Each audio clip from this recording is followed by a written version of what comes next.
এই ক্লাসটা শুরু করব আমরা এক্স-রে কিভাবে আবিষ্কার হয়েছে সেটা দিয়ে। That means discovery of X-ray এটা নিয়ে আমাদের এখন একটু জানতে হবে। তো এক্স-রে সর্বপ্রথম যিনি আবিষ্কার করেন তিনি হচ্ছেন বিজ্ঞানী রনজেন্ট এবং তিনি একটা দারুণ কাজ করেছিলেন ক্যাথোড রে টিউবকে নিয়ে। তো তিনি কি করেছিলেন চলো দেখে আসি। আমরা এখানে দেখতে পাচ্ছি আমাদের সেই চিরচেনা একটা ক্যাথোড রে টিউবের মতো অবস্থা দেখা যাচ্ছে। কিন্তু ক্যাথোড রে টিউবের সাথে এখানে সামান্য কিছু পার্থক্য আছে। তোমরা দেখতে পাচ্ছ এখানে সি মানে হচ্ছে ক্যাথোড, এ মানে হচ্ছে অ্যানোড। তো ক্যাথোড হিসেবে এখানে আমরা এখন যেটা ব্যবহার করছি সেটা হচ্ছে একটা ট্রাংস্টেনের ওয়্যার বা ট্রাংস্টেনের তার।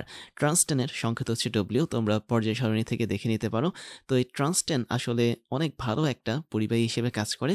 তো ট্রাংস্টেনের এই তারটাকে উত্তপ্ত করেছিলেন বিজ্ঞানী রনজেন্ট এবং যখন কোনো একটা মেটাল অনেক বেশি পরিমাণে উত্তপ্ত হয় তখন সেখান থেকে কিন্তু আমাদের ইলেকট্রনগুলো বের হয়। তার মানে এখান থেকে যে ইলেকট্রনগুলো বের হচ্ছে সেই ইলেকট্রনগুলো হচ্ছে এগুলো এবং এরা বের হয়ে একটা নির্দিষ্ট দিকে ছুটে যাচ্ছে। কার দিকে ছুটে যাচ্ছে? অবশ্যই অ্যানোডের দিকে। এবং ইলেকট্রন যখন ছুটে যায় তখন আমরা এটাকে বলি কি ক্যাথোড রে বা ক্যাথোড রশ্মি। তো যখন এই টংস্টেনের তড়ি তারটাকে অনেক উত্তপ্ত করা হয় তখন তার মধ্যে থেকে ইলেকট্রনগুলো বের হয়। বাট ইলেকট্রন বের হওয়ার পরেই কিন্তু সেটা অ্যানোডের দিকে যায় না। কেন? কারণ এক্ষেত্রে আমাদের অ্যানোড আর ক্যাথোডের মাঝে একটা নির্দিষ্ট পরিমাণ বিভব পার্থক্য থাকতে হয় এবং আমরা মোটামুটি জেনেছিলাম ক্যাথোড রে টিউব থেকে সেই বিভব পার্থক্যটা হচ্ছে 10⁴ ভোল্ট। বাট তিনি যখন এই বিভব পার্থক্যটা এত কম না রেখে আরেকটু বাড়ান, দ্যাট মিন্স মোটামুটি 40,000 থেকে শুরু করে, বা আমি যদি বলি 40 কিলোভোল্ট থেকে শুরু করে 50 কিলোভোল্ট পর্যন্ত রাখেন, তখন তিনি একটা আশ্চর্যজনক জিনিস দেখতে পান। তিনি যখন দেখেন সেটা হচ্ছে তিনি এই অ্যানোডটাকেও পরিবর্তন করেছিলেন। আমাদের তো অ্যানোড ছিল নর্মাল একটা তড়িৎদ্বার, বাট তিনি এখন অ্যানোড হিসেবে একটা হেভি মেটাল বা ভারী একটা ধাতু রেখেছেন এবং এই ভারী ধাতুটার মধ্যে যখন ক্যাথোড রে বা ইলেকট্রনগুলো বাড়ি খাচ্ছে তখন একটা নির্দিষ্ট বৈশিষ্ট্যের রশ্মি বা রে তৈরি হচ্ছে এবং নির্দিষ্ট রশ্মি বা রেটার তখন কোনো নাম তিনি পাননি, তাই ওটার নাম রেখেছিলেন তিনি এক্স-রে। তার মানে এক্স-রেটা তখনই তৈরি হয় যখন ক্যাথোড রে বা উচ্চ গতিসম্পন্ন ইলেকট্রনগুলো কোনো একটা নির্দিষ্ট মেটাল বা ধাতুতে এসে আঘাত করে। এখন এই যে এক্স-রেটা তৈরি হলো, এই এক্স-রেটা কিন্তু আসলে একটা তড়িৎচুম্বকীয় তরঙ্গ। তার মানে এটার গতিবেগ হচ্ছে আলোর মতো, অর্থাৎ আলো যে স্পিড নিয়ে ছুটতে পারে এক্স-রেটাও কিন্তু সেই স্পিড নিয়ে ছুটতে পারে। তো এক্স-রেটা কিন্তু কখনোই ক্যাথোড রে টিউবের ভিতরে তৈরি হতো না। এখন যখন তিনি রনজেন্ট যিনি ছিলেন তিনি যখন ক্যাথোড রে টিউবটাকে একটু পরিবর্তন করেছেন, ফিলামেন্ট এনেছেন এখানে, অর্থাৎ কিছু কয়েল এনেছেন এখানে, কয়েলটা তৈরি করেছেন বানিয়েছেন হচ্ছে টংস্টেনের তার দিয়ে এবং একই সাথে কয়েলটাকে যখন উত্তপ্ত করেছিলেন বা তাপ দিয়েছিলেন তখনই কেবলমাত্র আমরা এক্স-রেটা পেয়েছি। তার মানে আমাদের ক্যাথোড রে টিউবের সাথে এখানের একটা বৈসাদৃশ্য বা ডিসিমিলারিটি হচ্ছে কি, আমাদের এখানে ক্যাথোড হিসেবে একটা ফিলামেন্ট থাকছে বা কয়েল থাকছে এবং কয়েলটা হচ্ছে কোনো তড়িৎদ্বার না, এটা একটা নির্দিষ্ট ধাতু দিয়ে তৈরি, দ্যাট মিনস টংস্টেন দিয়ে তৈরি এবং একই সাথে এই কয়েলটাকে আমরা উত্তপ্ত করছি এবং ফাইনালি কয়েল এবং অ্যানোড, দ্যাট মিনস ক্যাথোড আর অ্যানোডের দুই প্রান্তে আমরা একটা নির্দিষ্ট বিভব পার্থক্য অ্যাপ্লাই করছি যার মান হচ্ছে 40 কিলোভোল্ট থেকে 50 কিলোভোল্ট। তার মানে 40,000 ভোল্ট থেকে শুরু করে 50,000 ভোল্ট পর্যন্ত। এখন উনি যে এই এক্সপেরিমেন্টটা করেছিলেন বা এই যে সেটআপটা করেছিলেন, এই সেটআপটা কিন্তু আমাদের এক্স-রেটা এমনি এমনি বের হতো না। এক্স-রেটা যে জায়গা দিয়ে বের হয় সেই জায়গাটাতে একটা উইন্ডো থাকে। আমি একটু খাড়ো করে দেখিয়ে দিচ্ছি। এই জায়গাগুলোতে একটা ফাঁকা স্থান থাকে বা উইন্ডো থাকে। উইন্ডো মানে হচ্ছে জানালা। তার মানে এই জানালাটা দিয়েই আমাদের এক্স-রেটা বাইরে বের হয়ে আসতো এবং এই এক্স-রেটা অবশ্যই আলোর গতিতে বের হয়ে আসতো। এখন আমরা বলি যে এক্স-রের কি বৈশিষ্ট্য আছে। এক্স-রের প্রথম বৈশিষ্ট্য হচ্ছে কি, এই এক্স-রেটা অনেক বেশি পরিমাণ ভেদন ক্ষমতা সম্পন্ন। যেমন তোমরা যখন এক্স-রে পরীক্ষা করো তোমরা দেখবে তোমাদেরকে একটা নির্দিষ্ট রুমে নিয়ে যাওয়া হয়, তারপরে রুমের দরজা জ্বালানো সবকিছু বন্ধ করে তোমাদের একটা ছবি তোলা হয়। তোমরা হয়তো বুঝতে পারো না, বাট এটা অনেকটা ছবি তোলার মতো। দ্যাট মিনস এক্স-রেটা তোমার শরীরের মাংসপেশি, তারপর হচ্ছে হাড় গোড় বা বোনস আছে, সবগুলোকে ভেদ করে একটা ছবি তৈরি করতে পারে। এছাড়া আমাদের শরীরটাই যে এক্স-রে ভেদ করতে পারে তা না, বিভিন্ন শক্ত বা সলিড বস্তুকেও কিন্তু ভেদ করতে পারে। যেমন মাঝে মাঝে এয়ারপোর্টে বিভিন্ন ধরনের সিকিউরিটি ইস্যু থেকে থাকে, ওই সময়টাতে বিভিন্ন ধরনের সিকিউরিটি যে মানুষগুলো আছে অর্থাৎ সিকিউরিটি গার্ড, তারা এক্স-রের মাধ্যমে বুঝতে পারে যে কোনো একটা বাক্সের ভিতরে বা কোনো একটা বস্তার ভিতরে কী কী জিনিস আছে বা কোনো বিস্ফোরক দ্রব্য বা বলা যায় কোনো আনওয়ান্টেড জিনিস এনেছে কিনা বিদেশ থেকে মানুষ, সেগুলো কিন্তু চেক করা যায় এক্স-রে ব্যবহার করে। এই এক্স-রে রশ্মির একটা দারুণ বৈশিষ্ট্য আছে, সেটা হচ্ছে তুমি দেখতে পাচ্ছ যে অ্যানোড রের কথা বলি বা ক্যাথোড রের কথা বলি, দুটোই কিন্তু ইলেকট্রিক ফিল্ড এবং ম্যাগনেটিক ফিল্ড অর্থাৎ তড়িৎ ক্ষেত্র এবং চুম্বক ক্ষেত্র দ্বারা আকর্ষিত বা বিকশিত হতো। বাট এক্স রে এমন একটা জিনিস যে সে কখনোই তড়িৎ ক্ষেত্র বা চুম্বক ক্ষেত্র দ্বারা আকর্ষিত হয় না, বিকশিত হয় না। অর্থাৎ তুমি যদি এক্স রেটাকে একটা নির্দিষ্ট দিকে নিক্ষেপ করো বা ছুঁড়ে ফেলো, তাহলে সেটা সরল পথ বরাবর যাবে আলোর গতিতে। তার আশেপাশে যদি কোনো তড়িৎ ক্ষেত্র বা চুম্বক ক্ষেত্র রাখো, তারপরও তার কোনো কিছু যায় আসে না। এখন এই এক্স রের যে ল্যামডা বা তরঙ্গদৈর্ঘ্যের কথা যদি বলি, কেন তরঙ্গদৈর্ঘ্য বলছি? কারণ এক্স রে হচ্ছে একটা ইলেকট্রোম্যাগনেটিক ওয়েভ বা তড়িৎচুম্বকীয় তরঙ্গ। আর প্রত্যেকটা তড়িৎচুম্বকীয় তরঙ্গের মধ্যে তরঙ্গের বৈশিষ্ট্যগুলো থাকবে। দ্যাট মিনস তরঙ্গদৈর্ঘ্য থাকবে, তরঙ্গের বেগ থাকবে, তারপর হচ্ছে কম্পাঙ্ক থাকবে, এই জিনিসগুলো থাকবে। তো তরঙ্গদৈর্ঘ্যটা অনেক ছোট হয়। দ্যাট মিনস এক্স রের তরঙ্গদৈর্ঘ্যটা মোটামুটি 0.1 অ্যামস্ট্রন থেকে শুরু করে 100 অ্যামস্ট্রন পর্যন্ত হয়। তাহলে দেখো তো, ল্যামডা যদি কম হয় তাহলে কি হবে? আমরা একটা সম্পর্ক কিন্তু জানি, যেটা তোমরা তরঙ্গ থেকে জেনে এসেছো। তা হচ্ছে v is equal to f lambda. তার মানে আমি যদি বলি lambda is equal to v divide by f, এর মানে হচ্ছে কি ল্যামডা হচ্ছে আমাদের এফ এর ইনভার্সলি প্রপোর্শনাল, বা বলা যায় ল্যামডা হচ্ছে এফ এর ব্যস্তানুপাতিক। তার মানে আমি যদি ল্যামডাকে বাড়াই বা তরঙ্গদৈর্ঘ্যকে যদি বাড়াই, তাহলে অবশ্যই আমাদের কম্পাঙ্ক বা ফ্রিকোয়েন্সি কমবে। আর আমি যদি তরঙ্গদৈর্ঘ্যকে অনেক বেশি পরিমাণে কমাই, তাহলে অবশ্যই কি ফ্রিকোয়েন্সিটা বাড়বে। তো যেহেতু আমাদের এক্স এর জন্য তরঙ্গদৈর্ঘ্যটা অনেক অনেক ছোট, অ্যামস্ট্রন মানে হচ্ছে কি 1 angstrom is equal to 10 inverse 10 metre, তার মানে অনেক ছোট। তাই আমরা বলতে পারি একটা এক্স রের কম্পাঙ্ক বা ফ্রিকোয়েন্সি অনেক বেশি পরিমাণে হয়। আর যে জিনিসটার ফ্রিকোয়েন্সি যত বেশি হয়, সেই জিনিসটা কিন্তু তত বেশি মারাত্মক। তার মানে এক্স রে জিনিসটা কিন্তু অনেক বেশি মারাত্মক। যেমন আমরা যখন বায়োমেডিক্যাল ইঞ্জিনিয়ারিং নিয়ে পড়েছিলাম, মানে আমি যখন পড়েছিলাম, তখন এক্স রে সম্পর্কে আমাদের এক একটা চ্যাপ্টার ছিল। তো এই চ্যাপ্টারে আমরা পড়েছিলাম এক্স রে সম্পর্কে, এক্স রের ক্ষতিকারক দিক, বা এক্স রেকে কীভাবে নিয়ন্ত্রণ করা যায়, এক্স রে থেকে তুমি কীভাবে ছবি তৈরি করবে, ফটোগ্রাফিক ফ্লেটে কীভাবে এক্স রে থেকে পাওয়া ছবিগুলো পাবে, কিংবা একটা মানুষের যখন এক্স রে পরীক্ষা করা হয়, সেই পরীক্ষাগুলো দেখে আমরা কি বুঝবো তার হাড়ে কোনো ফাটল হয়েছে কিনা, তার ফুসফুসে কোনো সমস্যা হয়েছে কিনা, সবকিছু কিন্তু আমরা শিখেছিলাম বায়োমেডিক্যাল ইঞ্জিনিয়ারিংয়ে। তাই সেখান থেকে আমি জেনেছি যে যে জিনিসটার ফ্রিকোয়েন্সি বেশি বা কম্পাঙ্ক বেশি, সেই জিনিসটা হচ্ছে ক্ষতিকর। তাই আমি সব সময় তোমাদেরকে সাজেস্ট করব, যখন তোমরা বিভিন্ন ধরনের মানে ঝামেলায় পড়বে, দ্যাট মিনস তোমরা অনেকে স্ট্রোকের ঝামেলায় পড়তে পারো ভবিষ্যতে, বা বলা যায় ব্রেন টিউমারের ঝামেলায় পড়তে পারো, সব কিছু তোমরা টেস্ট করার চেষ্টা করবে এমআরআই করে। এমআরআই করার মাধ্যমে তোমরা যেটা করতে পারো সেটা হচ্ছে এক্স রের ক্ষতিকারক দিক থেকে বাঁচতে পারো। দ্যাট মিনস এক্স রে নিয়েও তুমি কাজ করতে পারো তোমার ব্রেনে। দ্যাট মিনস সিটি স্ক্যান করা হয় অসুখ মানে নির্ণয় করার জন্য। এছাড়া এমআরআইও কিন্তু করা যায়। এমআরআই করার ক্ষেত্রে তোমাকে কিন্তু আর এক্স রে দেওয়া লাগবে না। তার মানে তুমি অনেকটা সুরক্ষিত থাকবে। তার মানে যখন তোমরা এক্স রে ইউজ করো তোমাদের শরীরে কোনো একটা মানে নির্দিষ্ট অঙ্গের ছবি পাওয়ার জন্য, বা সিটি স্ক্যান যখন করো ব্রেনের ছবিটা পাওয়ার জন্য, তখন এটা একটু ক্ষতিকারক দিক হয়ে যায়। কেননা এক্স রে যেহেতু উচ্চ গতিসম্পন্ন তড়িৎচুম্বকীয় তরঙ্গ, তাই এটা খুব সহজেই আমাদের শরীরের ডিএনএকে আঘাত করতে পারে। আর ডিএনএকে যখন কোনো একটা এক্স রে আঘাত করবে, তখন ডিএনএর মধ্যে যে কোডটা আছে, that means A T C G, adenine, guanine, cytosine, thymine, এই জিনিসগুলো কিন্তু আস্তে আস্তে নষ্ট হয়ে যাবে। আর যখন এই ডিএনএর মধ্যে থাকা এটিসিজি এই কোডটা নষ্ট হয়ে যাবে, তখন তোমাদের মিউটেশন তৈরি হবে। আর মিউটেশন হলে মানুষ বিকলাঙ্গ হয়ে যায়। তো যাই হোক, আমরা কেমিস্ট্রি পড়ছি, আমরা এখানে বায়োলজি পড়ছি না। আমি হুট করে বায়োলজিতে চলে গেছি। তো এটা হচ্ছে মোটামুটি একটা নির্দিষ্ট ধাপ এক্স রে তৈরি করার জন্য, যেটা প্রথম তৈরি করেছিলেন রনজেন্ট।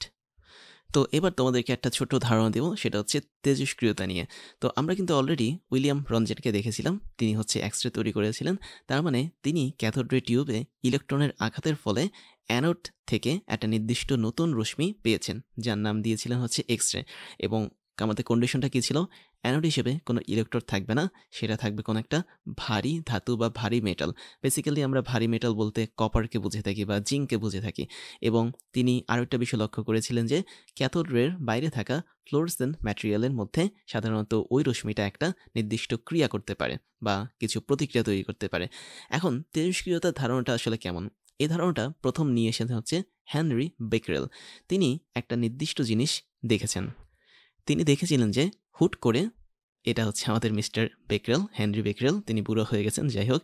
তো তিনি দেখেছেন যে কিছু মৌল কোনো কারণ ছাড়াই ক্ষয় হয়ে যাচ্ছে। অর্থাৎ তুমি তোমার বাসায় একটা নির্দিষ্ট মৌলকে নিয়ে আসলা, 2-3 দিন পর দেখলা কি ওই মোলটা আস্তে আস্তে ভ্যানিশ হয়ে গেছে। দ্যাট মিন্স সে ক্ষয় হয়ে বাতাসে মিশে গেছে বা বাতাসে উড়ে গেছে। তিনি এই ধারণা থেকে বললেন যে এই যে ক্ষয়ের উপাদানগুলো, এই উপাদানগুলো হচ্ছে আলফা, বিটা কণিকা এবং গামা রশ্মি। এবং আমি তোমাকে অনেক আগেও একবার বলেছিলাম যে আলফা আর বিটা হচ্ছে নির্দিষ্ট কণা এবং গামা হচ্ছে নির্দিষ্ট রশ্মি। তার মানে পর্যায় সারণীতে এমনও কিছু মৌলিক পদার্থ আছে, খেয়াল করে এখানে কিন্তু যৌগের কথা বলেনি, এখানে বলেছে কিছু মোলের কথা। তার মানে এমনও কিছু মৌলিক পদার্থ আছে যেগুলো কোনো কারণ ছাড়াই খুব সুন্দরভাবে ক্ষয় হয়ে যায়, বা বলা যায় কোনো কারণ ছাড়াই তারা স্বতঃস্ফূর্তভাবে উড়ে চলে যায়। এই ধরনের ঘটনাগুলোকে বলা হচ্ছে তেজস্ক্রিয়তা বা রেডিও অ্যাক্টিভিটি। এখন সবগুলো মৌলই কিন্তু আমাদের রেডিও অ্যাক্টিভিটি বা তেজস্ক্রিয়তা দেখায় না। যে সমস্ত মৌলগুলোর মধ্যে অনেক হ্যাভি নিউক্লিয়াস থাকে, হ্যাভি নিউক্লিয়াস বলতে আমি বোঝাচ্ছি যাদের পারমাণবিক সংখ্যা অনেক বেশি বা যাদের নিউক্লিয়াসে আমাদের প্রোটন সংখ্যা অনেক বেশি থাকে, তারাই কেবল আনস্টেবল অবস্থায় থাকে। এবং যখন তারা আনস্টেবল অবস্থায় থাকে তখন তারা তাদের মধ্যে থেকে বিভিন্ন ধরনের রশ্মি বা কণা নির্গত করে। এবং সেক্ষেত্রে আমরা দেখতে পাচ্ছি আলফা আর বিটা কণিকা হচ্ছে খুবই ইম্পর্ট্যান্ট, যেটা তেজস্ক্রিয়তার মূল যে কারণ তার জন্য দায়ী, এবং গামা রশ্মিটা হচ্ছে অনেক ইম্পর্ট্যান্ট।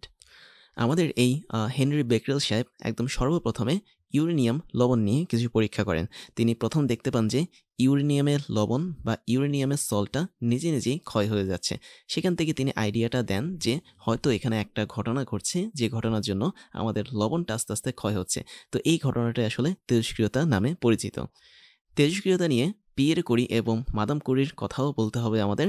ওনারাও আসলে তেজস্ক্রিয়তা বা রেডিও অ্যাক্টিভিটি নিয়ে কাজ করেছেন এবং তার জন্য তারা 1903 সালের দিকে নোবেল পুরস্কার পান। তো ওনারা বেসিক্যালি 2 ধরনের তেজস্ক্রিয় মৌল নিয়ে কাজ করেছেন। আমি যদি একটু বলি, একটা ছিল হচ্ছে পোলোনিয়াম আর আরেকটা হচ্ছে আমাদের রেডিয়াম। তো এই পোলোনিয়ামটা আসলে একটু ইম্পর্ট্যান্ট। এটা হচ্ছে আসলে পোল্যান্ডের নাম অনুসারে হয়েছে। পোল্যান্ড হচ্ছে একটা দেশ। তো মাদাম কুরি যিনি ছিলেন তিনি ছিলেন হচ্ছে পোল্যান্ডের আদিবাসী। তো সেক্ষেত্রে তিনি তার মাতৃভূমির নাম অনুসারে এই পোলোনিয়ামের নামটা লিখেছেন।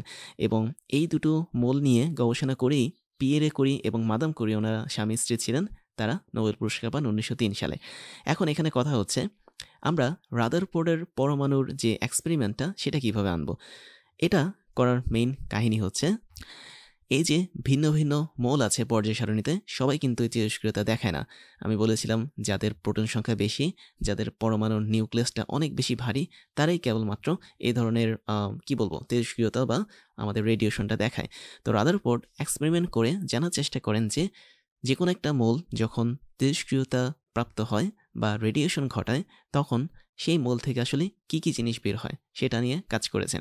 এবং পরবর্তীতে তিনি এর মধ্যে থেকে সিলেক্ট করেছেন আলফা কণিকাকে বা আলফা পার্টিকেলকে, এবং আলফা পার্টিকেলটাকে তিনি নিয়ে কাজ করেছেন, যাতে বোঝার চেষ্টা করেছেন যে পরমাণুর মধ্যে আসলে কি কি জিনিস আছে বা পরমাণুর মধ্যে ইলেকট্রন বা প্রোটনগুলো কিভাবে আছে।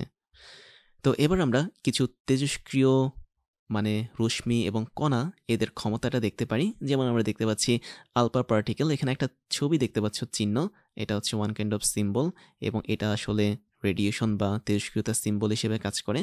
আর এখানে দেখতে পাচ্ছ আলফা পার্টিকেল বা আলফা কণা, সেটা শুধুমাত্র একটা পেপারের মধ্যে আটকে যায়, তার মানে সে এই পেপারটাকে বা একটা পেজকে ভেদ করতে পারে না।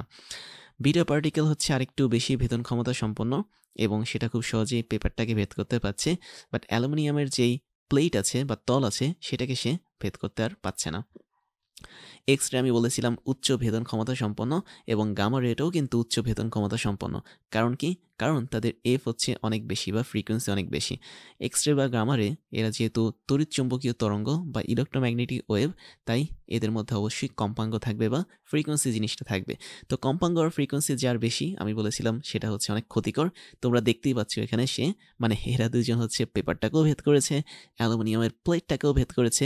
ফাইনালি লিড, যেটা এটাকে অনেকে লেড বলে ভুলে, আসলে এটা লেড হবে না, এটা হবে হচ্ছে লিড, এটার উচ্চারণটা হবে লিড, যেটাকে আমরা পিবি নামে চিনে থাকি, এটা সংকেত হচ্ছে পিবি পর্যায় সারণীতে। তো এই লিডের যে পাত আছে সেটাকে আর এটা ছেদ করতে পারেনি। বাট এখানে সবচেয়ে ভয়ঙ্কর জিনিসটা হচ্ছে নিউট্রন। খেয়াল করো, নিউট্রন কিন্তু আসলে একটা কণা, এটা কিন্তু কোনো ইলেকট্রোম্যাগনেটিক ওয়েভ না। নিউট্রন যদিও কণা বা পার্টিকেল, এটা খুব সহজেই পেপারকেও ভেদ করতে পারে, অ্যালুমিনিয়ামের প্লেটকেও ভেদ করতে পারে, আবার লিডকেও ভেদ করতে পারে, বাট সেটা কংক্রিটের দেওয়ালকে ভেদ করতে পারে না।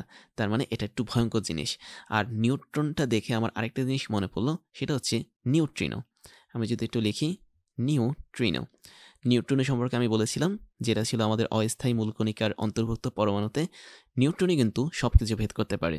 কেননা আমি আরেকটা বিষয় শেয়ার করেছিলাম, সেটা হচ্ছে নিউট্রিনো আমরা পেয়ে থাকি সূর্য থেকে। সূর্য থেকে প্রতি সেকেন্ডে কোটি কোটি নিউট্রনই কিন্তু আসছে পৃথিবীতে বা অন্যান্য গ্রহে চলে যাচ্ছে, এবং ওই নিউট্রনগুলো পৃথিবীকে ভেদ করে পৃথিবীর অপোসাইড দিয়ে বের হয়ে যায়। তার মানে আমাদের শরীরেও তারা ভেদ করতে পারে। তাই নিউট্রিনো হচ্ছে সবচেয়ে ভয়ঙ্কর কণিকা, বাট এটা এতটাই ক্ষুদ্র যে, বা এটার ভর এতটাই কম যে এটা আমাদের তেমন কোনো ক্ষতি করতে পারে না। তারপর যেটা দেখব সেটা হচ্ছে খুবই ইম্পর্ট্যান্ট একটা বিষয়, তা হলো রাদারফোর্ডের এক্সপেরিমেন্ট। এবং এই এক্সপেরিমেন্টটা তিনি করেছিলেন আলফা কণিকা বা আলফা কণাকে কাজে লাগিয়ে। তো রাদারফোর্ড সম্পর্কে একটা ধারণা আছে, মানে হচ্ছে একটা ইতিহাস আছে। তিনি হচ্ছিলেন স্যার জে থমসনের স্টুডেন্ট। তো আমরা তো মোটামুটি সবাই স্যার জে থমসনের পরমাণুর মডেল সম্পর্কে জানি, তাই না? তিনি বলেছিলেন যে পরমাণুর মধ্যে আসলে পজিটিভ আর নেগেটিভ চার্জ ডিস্ট্রিবিউটেড অবস্থা থাকে বা একদম সমভাবে ছড়িয়ে থাকে। তো রাদারফোর্ড চেয়েছিলেন কি, যে ওনার টিচারের এই কথাটা যেন সত্য হয়, যেন সেটা সবাই জানতে পারে বা প্রমাণ হয়, যেন সেই কাজটা করতে গিয়েছিলেন। বাট করতে গিয়ে তিনি আসলে একটা হিতে বিপরীত কাজ করে ফেলেছেন। তিনি আসলে নতুন একটা মডেল তৈরি করে ফেলেছেন, যেটা টোটালি ওনার টিচার, দ্যাট মিনস থমসনের মডেলটাকে হুমকির মুখে ফেলে দেয়। তো রাদারফোর্ড যেটা করেছেন সেটা আমরা ছবির মাধ্যমেই দেখি। তিনি একটা রেডিও অ্যাক্টিভ বা তেজস্ক্রিয় পদার্থ নিয়েছেন, যার নাম হচ্ছে আমাদের রেডিয়াম। রেডিয়াম নেওয়ার কারণ হচ্ছে এটা একটা তেজস্ক্রিয় মৌল, এবং রেডিয়াম থেকে খুব সুন্দরভাবে একটা নির্দিষ্ট কণা বের হয়, যার নাম হচ্ছে আলফা। তো আলফা কণাটা আসলে কিভাবে বের হয়? আলফা হচ্ছে আসলে হিলিয়াম নিউক্লিয়াস থেকে আমি যদি 2টা ইলেকট্রনকে সরিয়ে ফেলি, যা থাকবে সেটা হচ্ছে আলফা। তার মানে আলফা বলতে আমি বুঝবো হিলিয়াম, তার পারমাণবিক সংখ্যা হচ্ছে 2, তার পারমাণবিক ভর হচ্ছে 4, এবং আমি তার থেকে 2টা ইলেকট্রন সরিয়ে ফেললাম। তো এই যে আলফা কণিকাটা বের হয়, এই কণিকাটা পরবর্তী গিয়ে আঘাত করে একটা নির্দিষ্ট জায়গায়, যেটার নাম হচ্ছে আমাদের গোল্ড পয়েল বা বলা যায় স্বর্ণের পাত। তো রাদারফোর্ড তার এক্সপেরিমেন্ট করার জন্য 3টা বেসিক জিনিস নিয়েছেন। একটা হচ্ছে তিনি রেডিয়ামের সোর্স নিয়েছেন, তেজস্ক্রিয়তার সোর্স বা হচ্ছে উৎস হিসেবে। তিনি একটা ইউ শেপের একটা নির্দিষ্ট পর্দা নিয়েছেন, যার টোটালটার মধ্যে জিঙ্ক সালফাইড যুক্ত ছিল। এই যে জিঙ্ক সালফাইডটা যুক্ত ছিল, জিঙ্ক সালফাইড যুক্ত এই পর্দাটার নাম হচ্ছে ডিটেক্টর। এবং এই ডিটেক্টরের মেইন কাজটা হচ্ছে কি, যখন জিঙ্ক সালফাইডের মধ্যে কোনো ফোটন পড়বে, ফোটন না, এটা হচ্ছে ফোটন হবে, ফোটন মানে হচ্ছে আলোর এক একটা শক্তির উৎস বা কোয়ান্টা, তখন পর্দার মধ্যে কিছু আলো তৈরি হবে।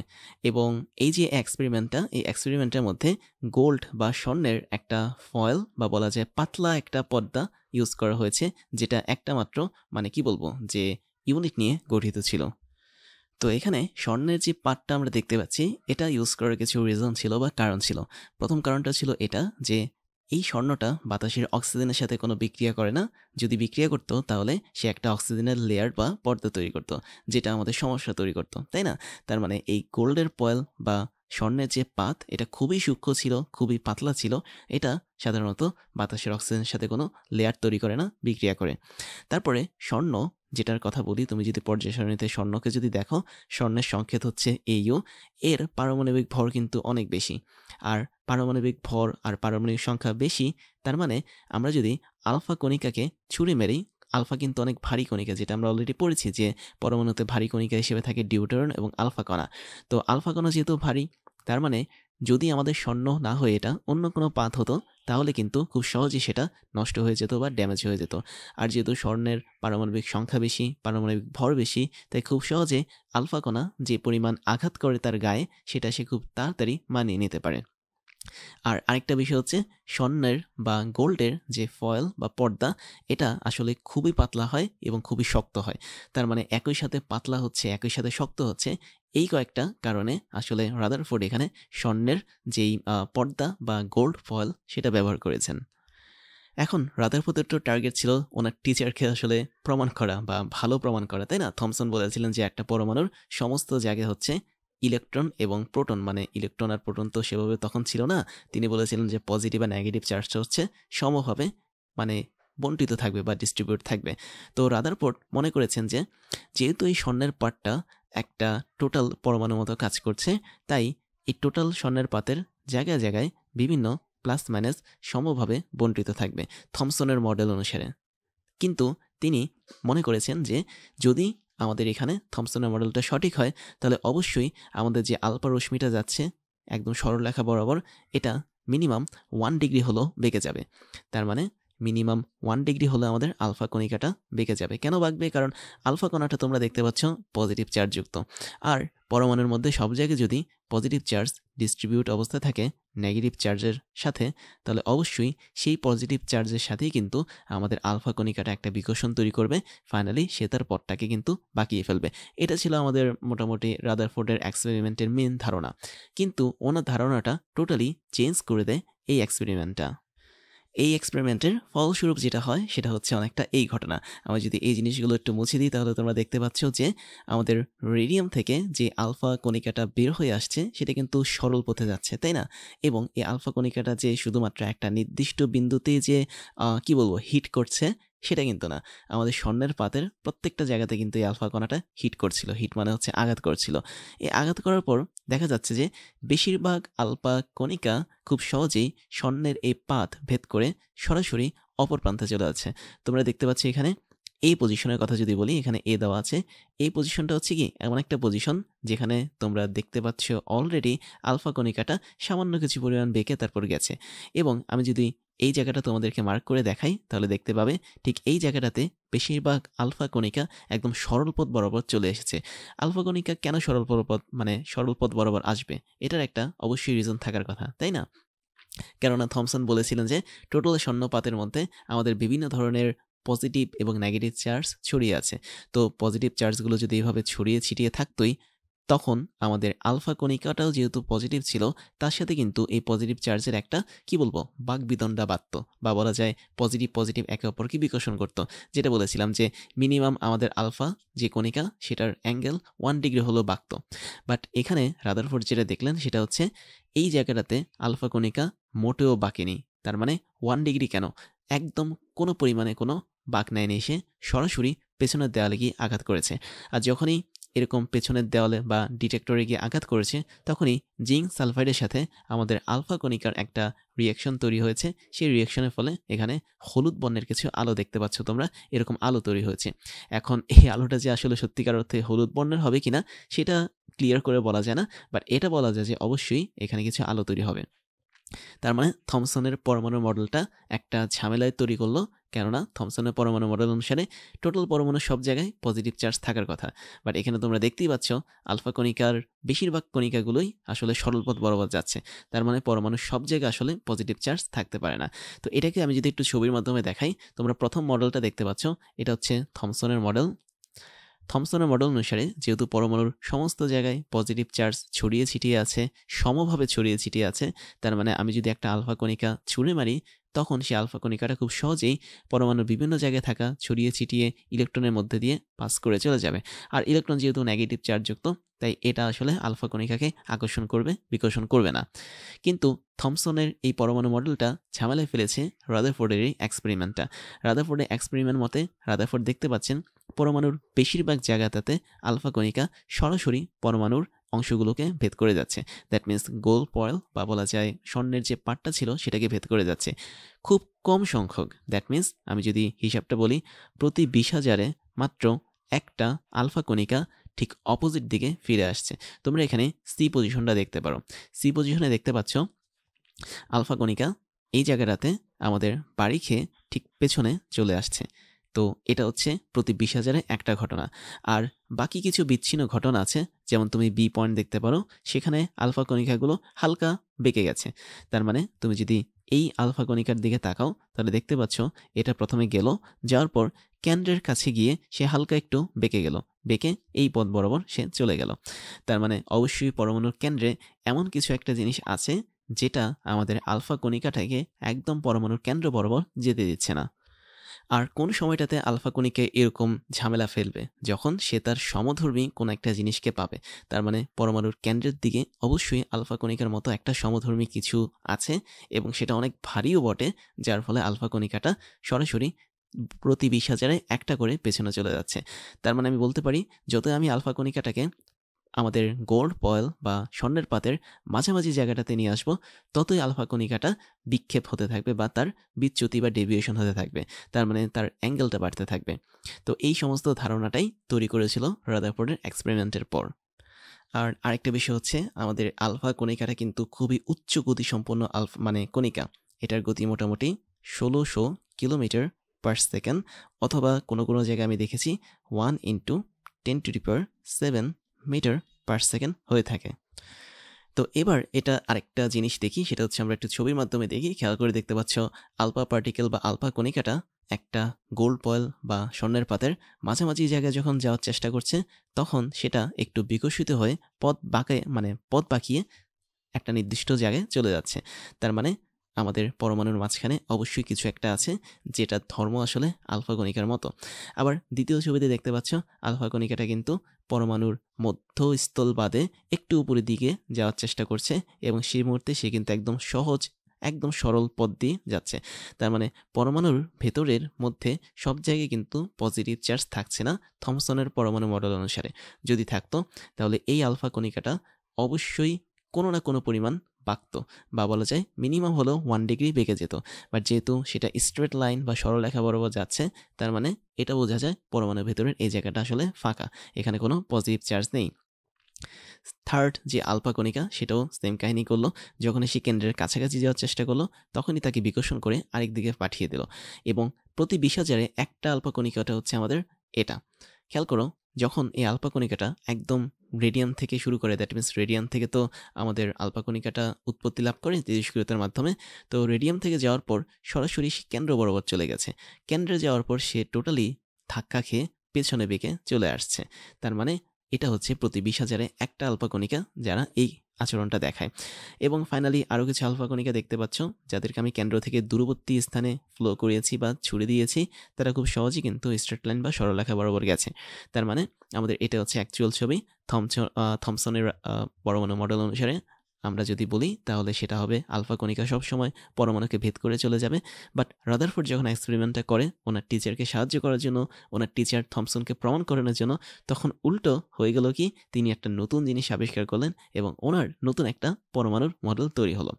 তো আমার মনে হয় এটা তোমরা দেখতে পাচ্ছ।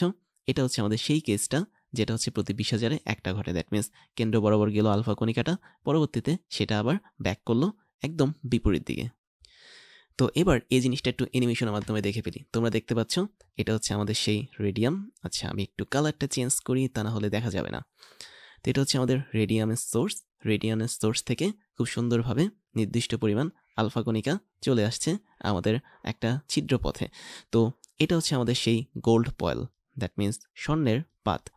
তো এই স্বর্ণের পাতের মাঝখান দিয়ে যখন যাওয়ার চেষ্টা করছে, অবশ্যই একটা দুইটা কিন্তু আলফা কণিকা যাবে না, অনেকগুলো আলফা কণিকা যাবে।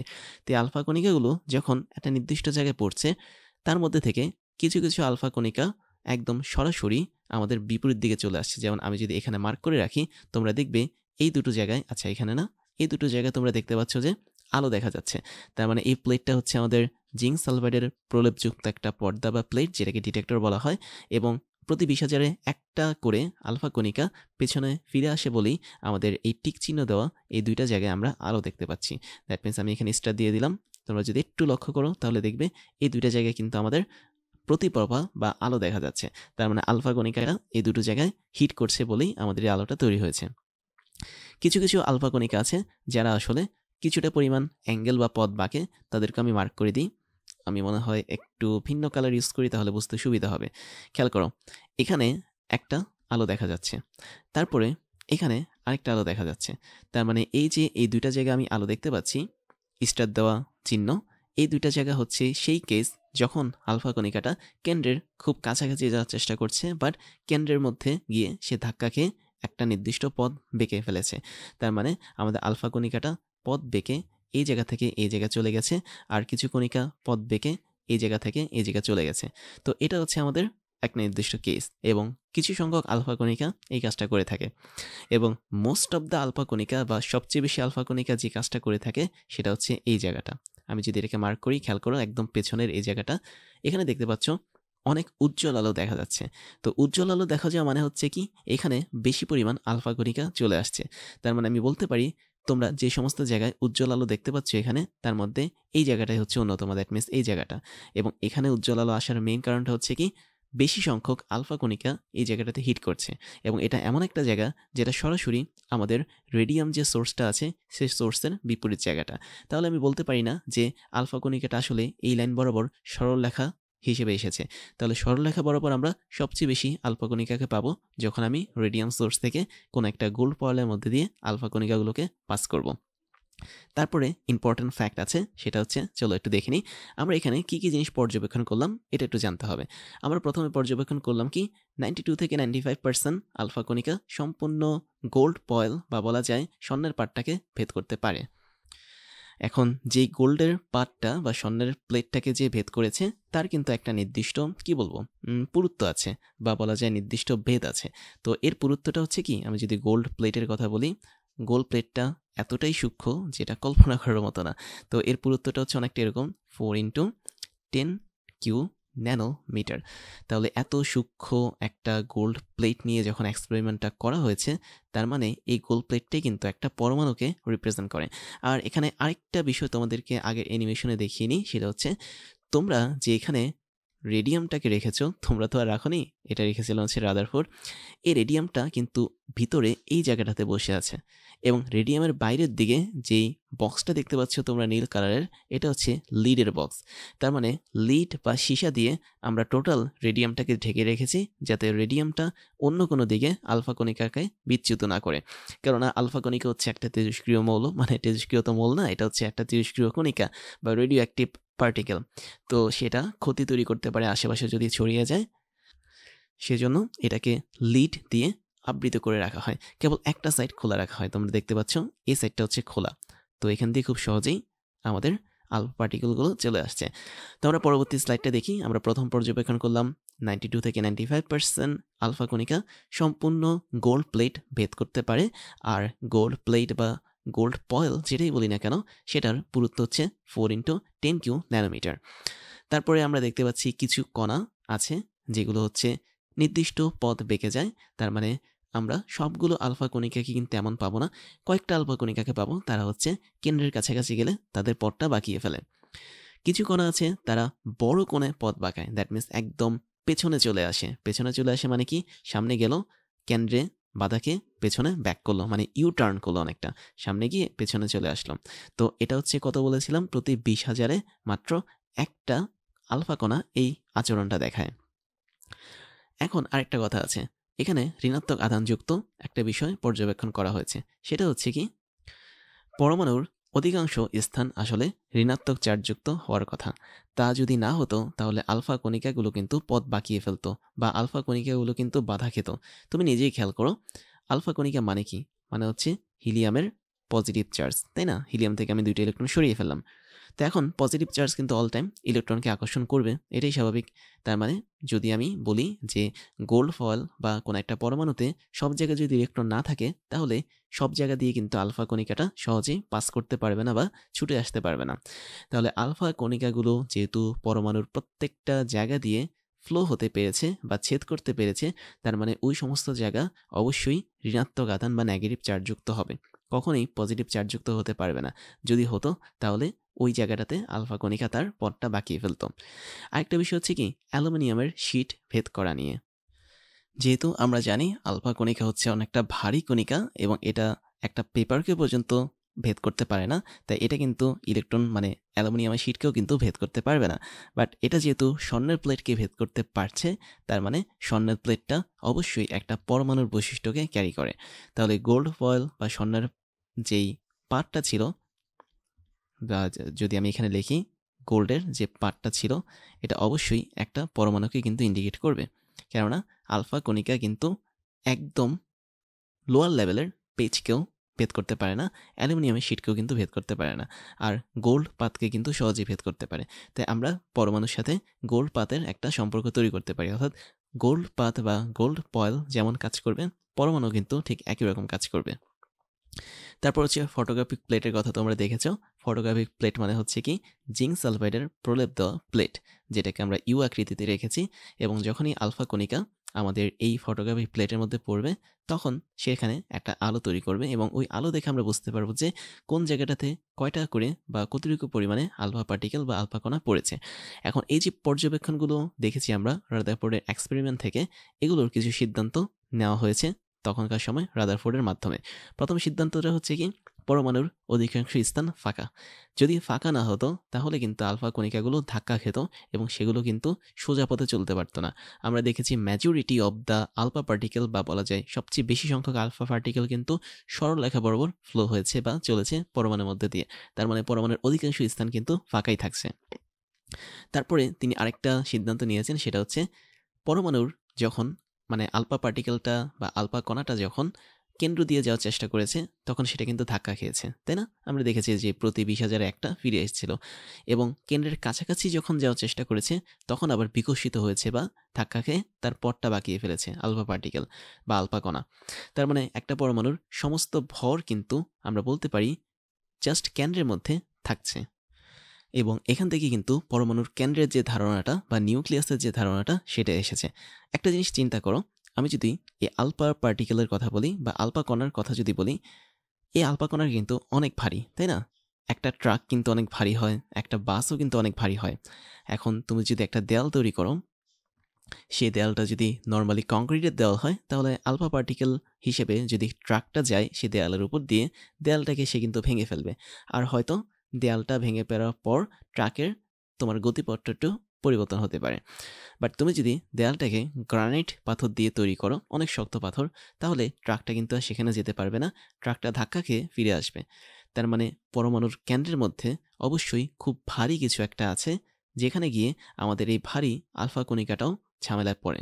তাই আমরা বলতে পারি পরমাণুর সমগ্র ভর এটা অবশ্যই কেন্দ্রের মধ্যেই থাকে, এবং কেন্দ্রটা এতটাই ভারী যে আলফা কণিকাটাও সেটাকে ভেদ করতে পারে না। তাই আলফা কণিকা নিজে ভারী হওয়া সত্ত্বেও সে এই ভারী কেন্দ্রটাকে ছেদ করে পেছনের দিকে যেতে পারে না, অথবা বলা যায় ধাক্কা খেয়ে সে অন্যদিকে চলে যায়। তারপরে সিদ্ধান্তটা হচ্ছে পরমাণু কেন্দ্র ভারী এবং ধনাত্মক। হ্যাঁ, এখানে ভারীর কথাটা তো আমি বললামই যে পরমাণুর সমগ্র ভর হচ্ছে কেন্দ্রের মধ্যে থাকে। ধনাত্মকের বিষয়টা কিন্তু এখানে ইম্পর্টেন্ট, কেননা তোমরা দেখতে পাচ্ছ আলফা কণিকাটা কিন্তু ধনাত্মক, আর একটা ধনাত্মক চার্জ আরেকটা ধনাত্মক চার্জকে বিকর্ষণ করবে। তাই আলফা কণিকাটা যখন কেন্দ্রের কাছাকাছি যায় তখন সে কিন্তু বিকশিত হয়ে তার গতিপথটা পরিবর্তন করে নির্দিষ্ট একটা কোণে। তাই আমি বলতে পারি অবশ্যই পরমাণুর কেন্দ্রটা আলফা চার্জের মতোই হবে বা আলফা কণার চার্জের মতোই হবে, যেটা হচ্ছে কি ধনাত্মক। তারপরে সিদ্ধান্তটা হচ্ছে ধনাত্মক চার্জটা হচ্ছে পারমাণবিক সংখ্যার সমান। তার মানে একটা পরমাণুর কেন্দ্রে তুমি যতগুলো ধনাত্মক চার্জকে পাবে, সেটা আসলে ওই পরমাণুর পারমাণবিক সংখ্যার সমানই হবে। এবং এই জিনিসটা বের করা হয়েছে আসলে আলফা কণার গতিপথের পরিবর্তনটা হিসাব করে। তার মানে আমরা কিন্তু ওই এক্সপেরিমেন্ট টোটালটা পড়ছি না, এখানে আমি একটু বলে রাখি। আলফা কণা যেটা ছিল, আলফা কণার যে গতিপথ ছিল, এই গতিপথটা কিন্তু এক এক সময় এক এক রকম ছিল। সে কখনো সরল পথে যেত, কখনো বাঁকা পথে যেত, কখনো আবার ফিরে আসতো পেছনে। তো এই গতিপথটাকে কাজে লাগিয়ে বিভিন্ন ধরনের রিসার্চ করে এক্সপেরিমেন্ট করে বিজ্ঞানীরা বের করেছেন যে ধনাত্মক চার্জ এবং পারমাণবিক সংখ্যা এরা দুজন আসলে সমান জিনিস। তো বিজ্ঞানী বলতে আমি রাদারফোর্ডের কথাই বলছি। তো ওনার সিদ্ধান্ত অনুসারে কোনো একটা পরমাণুতে পারমাণবিক সংখ্যা মানেই হচ্ছে ওই পরমাণুতে থাকা টোটাল ধনাত্মক চার্জ। ফাইনালি তিনি আরেকটা সিদ্ধান্ত দেন, সেটা হচ্ছে নিউক্লিয়াসের আকার খুবই ছোট হবে। এটার মেইন রিজনটা কি? রিজনটা হচ্ছে যখন অনেকগুলো আলফা কণিকা ওই গোল্ড ফয়েল বা বলা যায় স্বর্ণের পাতের বিভিন্ন জায়গায় ছড়িয়ে গেছে, প্রায় প্রত্যেকটা জায়গাতেই আমরা দেখতে পেয়েছি যে আলফা কণিকাটা সরল পথে চলেছে। কেবল কেন্দ্র বা সেন্টারের খুব কাছাকাছি অবস্থানে যখন আলফা কণিকাগুলো এসেছে, তখনই কেবলমাত্র আমাদের এই আলফা কণিকা তার পথ পরিবর্তন করেছে বা পেছনে ফিরে এসেছে।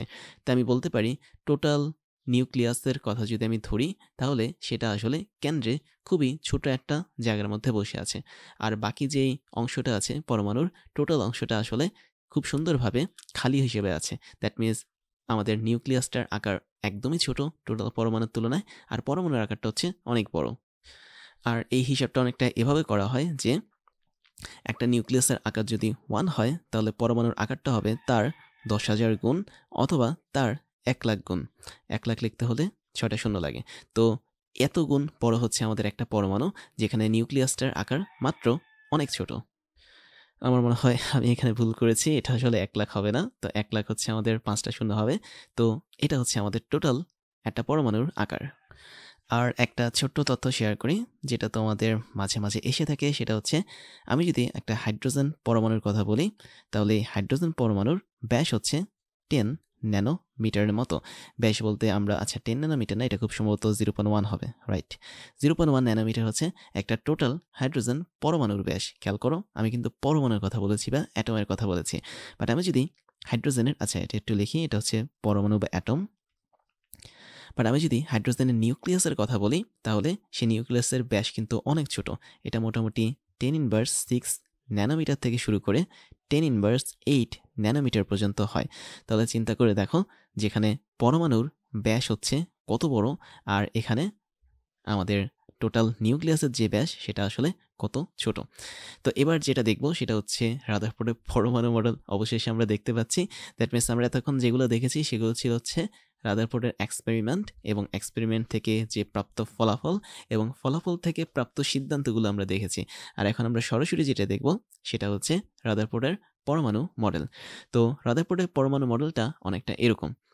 দেখো, এখানে মডেলটা এমনভাবে সাজানো হয়েছে যেখানে দেখতে পাচ্ছ একদম কেন্দ্রে আমাদের কিছু চার্জ দেখা যাচ্ছে যেগুলো হচ্ছে পজিটিভ চার্জ, এবং তার চারপাশে কিন্তু কিছু চার্জ দেখা যাচ্ছে যারা হচ্ছে নেগেটিভ চার্জ। তার মানে রাদারফোর্ডের পরমাণুর মডেল অনুসারে দুইটা অংশ আছে পরমাণুতে, একটা হচ্ছে নিউক্লিয়াস আর একটা হচ্ছে নিউক্লিয়াসের বাইরের অংশ। নিউক্লিয়াস যে অংশটা, সেই অংশটা আসলে অনেক ছোট, এটা পরমাণুর কেন্দ্রে থাকে, এবং নিউক্লিয়াস অংশটার মধ্যে আমাদের পজিটিভ চার্জ বা ধনাত্মক চার্জগুলো থাকে, এবং নিউক্লিয়াসের বাইরের যে অংশটা সেটা আসলে টোটালি খালি একটা অংশ। দেখতে পাচ্ছ এখানে টোটালি খালি অবস্থা আছে, এবং এই খালি অবস্থাতে জায়গায় জায়গায় কিছু ইলেকট্রন রয়েছে, এবং এই ইলেকট্রনগুলো হচ্ছে নেগেটিভ চার্জযুক্ত। তাহলে ওনার পরমাণু মডেল অনুসারে আমি যদি প্রথম সিদ্ধান্তটা নেই, তার প্রথমটা হচ্ছে পরমাণুতে দুইটা অংশ আছে, একটা হচ্ছে নিউক্লিয়াস আর একটা হচ্ছে নিউক্লিয়াস ছাড়া বাইরের অংশ। আমি যদি 2 নম্বর সিদ্ধান্তটা বলি সেটা হচ্ছে নিউক্লিয়াসের মধ্যে পজিটিভ চার্জ আছে আর নিউক্লিয়াস বাদে বাকি জায়গাটাতে নেগেটিভ চার্জ আছে। তার মানে আমি এই দুইটা অংশে লিখতে পারি, সেটা হচ্ছে আমাদের পজিটিভ চার্জ আছে এবং আরেকটা হচ্ছে নেগেটিভ চার্জ আছে। পজিটিভ চার্জটা থাকে হচ্ছে কেন্দ্রে নিউক্লিয়াসে, নেগেটিভ চার্জটা থাকে হচ্ছে নিউক্লিয়াসের বাইরে। এবং ওনার মডেল অনুসারে আরেকটা সিদ্ধান্ত হচ্ছে এরকম, পরমাণুর প্রায় সমস্ত ভর পরমাণুর আয়তনের তুলনায় অনেক সূক্ষ্ম স্থানে পরমাণুর কেন্দ্রে অবস্থান করে। তার মানে আমি যদি বলি টোটাল পরমাণুর ভর হচ্ছে m, এবং এই m এর বেশিরভাগ অংশ, প্রায় 99.99% অংশ আমাদের পুঞ্জীভূত থাকে বা বলা যায় একত্রিতভাবে থাকে পরমাণুর কেন্দ্রে। তাহলে আমরা এটা কনফার্ম যে পরমাণুর টোটাল যে ভর, এই ভরটা কেবলমাত্র সেন্টার বা কেন্দ্রের মধ্যে থাকে, আর কোথাও কিন্তু থাকে না। তো এটা হচ্ছে আমাদের 2 নম্বর সিদ্ধান্ত। এবং এখানে আরেকটা সিদ্ধান্ত আছে, সেটা হচ্ছে তিনি প্রথম পরমাণুর কেন্দ্রের একটা নাম দিয়েছেন, এবং এই নামটা হচ্ছে আমরা সবাই জানি নিউক্লিয়াস। তার মানে নিউক্লিয়াস যে নামটা এসেছে সে নামটা আসলে রাদারফোর্ডের পরমাণু মডেল থেকে এসেছে। তাহলে নিউক্লিয়াস এই নামটার প্রথম প্রবর্তক হচ্ছেন রাদারফোর্ড, এবং তিনি নিউক্লিয়াসের ধারণাটা প্রথম দিয়েছেন তার মডেলের মাধ্যমে। তারপরে এখানে আরও কিছু বিষয় আছে, সেটা হচ্ছে আমাদের এই টোটাল পরমাণুটা আধান নিরপেক্ষ। এর মানে কি? আধান নিরপেক্ষ মানে হচ্ছে নিউট্রাল। আর তোমরা তখনই নিউট্রাল বলতে পারবে যখন তোমার কোনো একটা জায়গায় সমান সংখ্যক পজিটিভ চার্জ এবং সমান সংখ্যক নেগেটিভ চার্জ থাকবে। তার মানে নিউট্রাল বলতে আমি বুঝি যতগুলো পজিটিভ চার্জ আছে পরমাণুতে ঠিক ততগুলো নেগেটিভ চার্জও আছে। এর মানে পরমাণুতে ধনাত্মক আধানযুক্ত প্রোটনের সংখ্যা এবং ঋণাত্মক আধানযুক্ত ইলেকট্রনের সংখ্যা সবসময় সমান থাকে। তারপরে আরেকটা সিদ্ধান্ত আমি বলতে পারি রাদারফোর্ডের পরমাণু মডেলের, সেটা হচ্ছে নিউক্লিয়াসের বাইরে ইলেকট্রনগুলো নিউক্লিয়াসকে কেন্দ্র করে বিভিন্ন পথে সমদ্রুতিতে আবর্তন করে। এর মানে হচ্ছে কি, তুমি নিউক্লিয়াসের বাইরে যে ইলেকট্রনগুলোকে দেখতে পাচ্ছ, এই ইলেকট্রনগুলো আসলে ঘুরতে থাকে নিউক্লিয়াসকে কেন্দ্র করে, এবং এই যে ঘুরতে থাকে, ঘোরার সময় তারা কোনো নির্দিষ্ট কক্ষপথ মানে ফলো করে কিনা সেটা নিয়ে কিন্তু রাদারফোর্ড বলেননি। তার মানে রাদারফোর্ড শুধুমাত্র কি বলেছেন যে ইলেকট্রনগুলো ঘূর্ণনশীল বা ইলেকট্রনগুলো রোটেট করতে থাকে আমাদের নিউক্লিয়াসকে কেন্দ্র করে, কিন্তু তারা যে নির্দিষ্ট কক্ষপথে ঘুরছে এই কক্ষপথটা কি বৃত্তাকার নাকি উপবৃত্তাকার নাকি অন্যরকম সেটা কিন্তু তিনি বলে যাননি। তার মানে এখানে একটা জিনিস তোমাদের খেয়াল রাখতে হবে ভালো করে, যে রাদারফোর্ড কখনোই বলেননি যে ইলেকট্রনটা বৃত্তাকার পথে ঘুরছে বা বলা যায় উপবৃত্তাকার পথে ঘুরছে বা কিভাবে ঘুরছে। উনি জাস্ট বলে গেছেন কি ইলেকট্রনগুলো ঘুরছে নিউক্লিয়াসকে কেন্দ্র করে বা কেন্দ্রকে কেন্দ্র করে। তারপর আমরা আরও একটা সিদ্ধান্ত নিতে পারি সেটা হচ্ছে এই যে ইলেকট্রনগুলো যখন ঘুরছে বা রোটেট করছে, তোমরা জানো কোনো একটা বস্তু যখন ঘুরতে থাকে কোনো একটা নির্দিষ্ট জিনিসকে কেন্দ্র করে, তখন তার মধ্যে কিন্তু দুই ধরনের ফোর্স বা বল কাজ করে। একটা হচ্ছে কেন্দ্রমুখী বল, আরেকটা হচ্ছে কি কেন্দ্রবিমুখী বল। এখন দেখো তো ইলেকট্রনগুলো হচ্ছে নেগেটিভ চার্জযুক্ত, আর পরমাণুর কেন্দ্রে প্রোটনগুলো হচ্ছে কি পজিটিভ চার্জযুক্ত। তাহলে ইলেকট্রন আর প্রোটন একে অপরকে কিন্তু আকর্ষণ করে, এবং এই আকর্ষণটা হচ্ছে স্থির বিদ্যুৎ আকর্ষণ বা স্থির তড়িৎ আকর্ষণ। তো এই আকর্ষণের ফলে ইলেকট্রনগুলো কিন্তু ট্রাই করবে সবসময় কেন্দ্রের মধ্যে চলে আসার, যাতে তারা প্রোটনের সাথে মিলিত হতে পারে। বাট যখন ইলেকট্রনগুলো আবার কেন্দ্রকে কেন্দ্র করে ঘুরছে বা নিউক্লিয়াসকে কেন্দ্র করে ঘুরছে, তখন তারা আবার বাইরের দিকে একটা নির্দিষ্ট বল অনুভব করে, যেটাকে বলা হয় কেন্দ্রবিমুখী বল। এবং এই যে কেন্দ্রবিমুখী বল বা নিউক্লিয়াসের বহির্মুখী একটা বল, এই বলের জন্য আসলে ইলেকট্রনগুলো ছুটে চলে যেতে পারে না। অর্থাৎ প্রোটন ইলেকট্রনকে যেই বলে টানতে থাকে নিজের দিকে, সেই একই বলে ইলেকট্রন চাচ্ছে বাইরে বের হয়ে যেতে তার কেন্দ্রবিমুখী বল বা সেন্ট্রিফিউগাল ফোর্সের মাধ্যমে। আর যখন তাদের এই দুটো বল সমান হয়, তখনই ইলেকট্রনগুলো আর বের হতে পারে না পরমাণু থেকে। তাহলে ইলেকট্রনের জন্য আমরা বলতে পারি সেটার সেন্ট্রিফিউগাল ফোর্স মানে কেন্দ্রবিমুখী বল ইজ ইকুয়াল টু স্থির তড়িৎ বল বা ইলেকট্রোস্ট্যাটিক ফোর্স। ইলেকট্রোস্ট্যাটিক ফোর্স আমি একদম সংক্ষেপে লিখতাম। সিএফ মানে হচ্ছে সেন্ট্রিফিউগাল ফোর্স বা কেন্দ্রবিমুখী বল, মানে কেন্দ্রের দিকে যাচ্ছে না, কেন্দ্রের বাইরে যেতে যাচ্ছে এমন একটা বল। আর ইএসএফ মানে হচ্ছে ইলেকট্রোস্ট্যাটিক ফোর্স বা তড়িৎ মানে স্থির তড়িৎ বল। স্থির তড়িৎ বল মানে হচ্ছে কি পজিটিভ প্রোটন নেগেটিভ ইলেকট্রনকে আকর্ষণ করছে, এবং যখনই আমাদের এই দুটো আকর্ষণ বলের মান সমান হবে, তখনই আমাদের ইলেকট্রনটা স্টেবল থাকবে এবং সেটা পরমাণুকে মানে ছেড়ে কোনো জায়গায় যাবে না, সিম্পলি সেটা নিউক্লিয়াসকে কেন্দ্র করে ঘুরতে থাকবে। আরেকটা বিষয় হচ্ছে যেটা আমি অলরেডি বলেছি, হয়তো তোমরা যদি খেয়াল করে থাকো, আমাদের এই ইলেকট্রনটা যে ঘুরছে, এই ঘোরার মধ্যে কিন্তু তার মধ্যে কোনো অ্যাক্সিলারেশন বা ত্বরণ নেই। তার মানে ইলেকট্রনের ঘূর্ণনের ফলে এখানে কিন্তু কোনো ত্বরণ তৈরি হয় না। ইলেকট্রনটা আসলে সম দ্রুতিতে ঘুরে। সমদ্রুতি বলতে কি বোঝায়? সমান সময় সমান পথ সে অতিক্রম করে ঘুরে। এর মানে এই না যে ইলেকট্রন প্রথমে একটু জোরে জোরে ঘুরলো, তারপর একটু আস্তে আস্তে ঘুরলো। তার মানে এই বিষয়গুলো আসলে উঠে এসেছে রাদারফোর্ডের পরমাণু মডেলে। এছাড়া আমি যদি আরেকটা জিনিস দেখাই, সেটা হচ্ছে রাদারফোর্ডের পরমাণু মডেলটাকে বলা হয় সোলার মডেল। সোলার মডেল বলতে আমি বোঝাচ্ছি সৌর মডেল। তোমরা যারা সোলার দেখেছো মানে হচ্ছে সৌরজগৎ দেখেছো, সেইখানে দেখতে পাচ্ছ যে সূর্যকে কেন্দ্র করে বিভিন্ন গ্রহ উপগ্রহ কিন্তু সুন্দরভাবে ঘুরছে।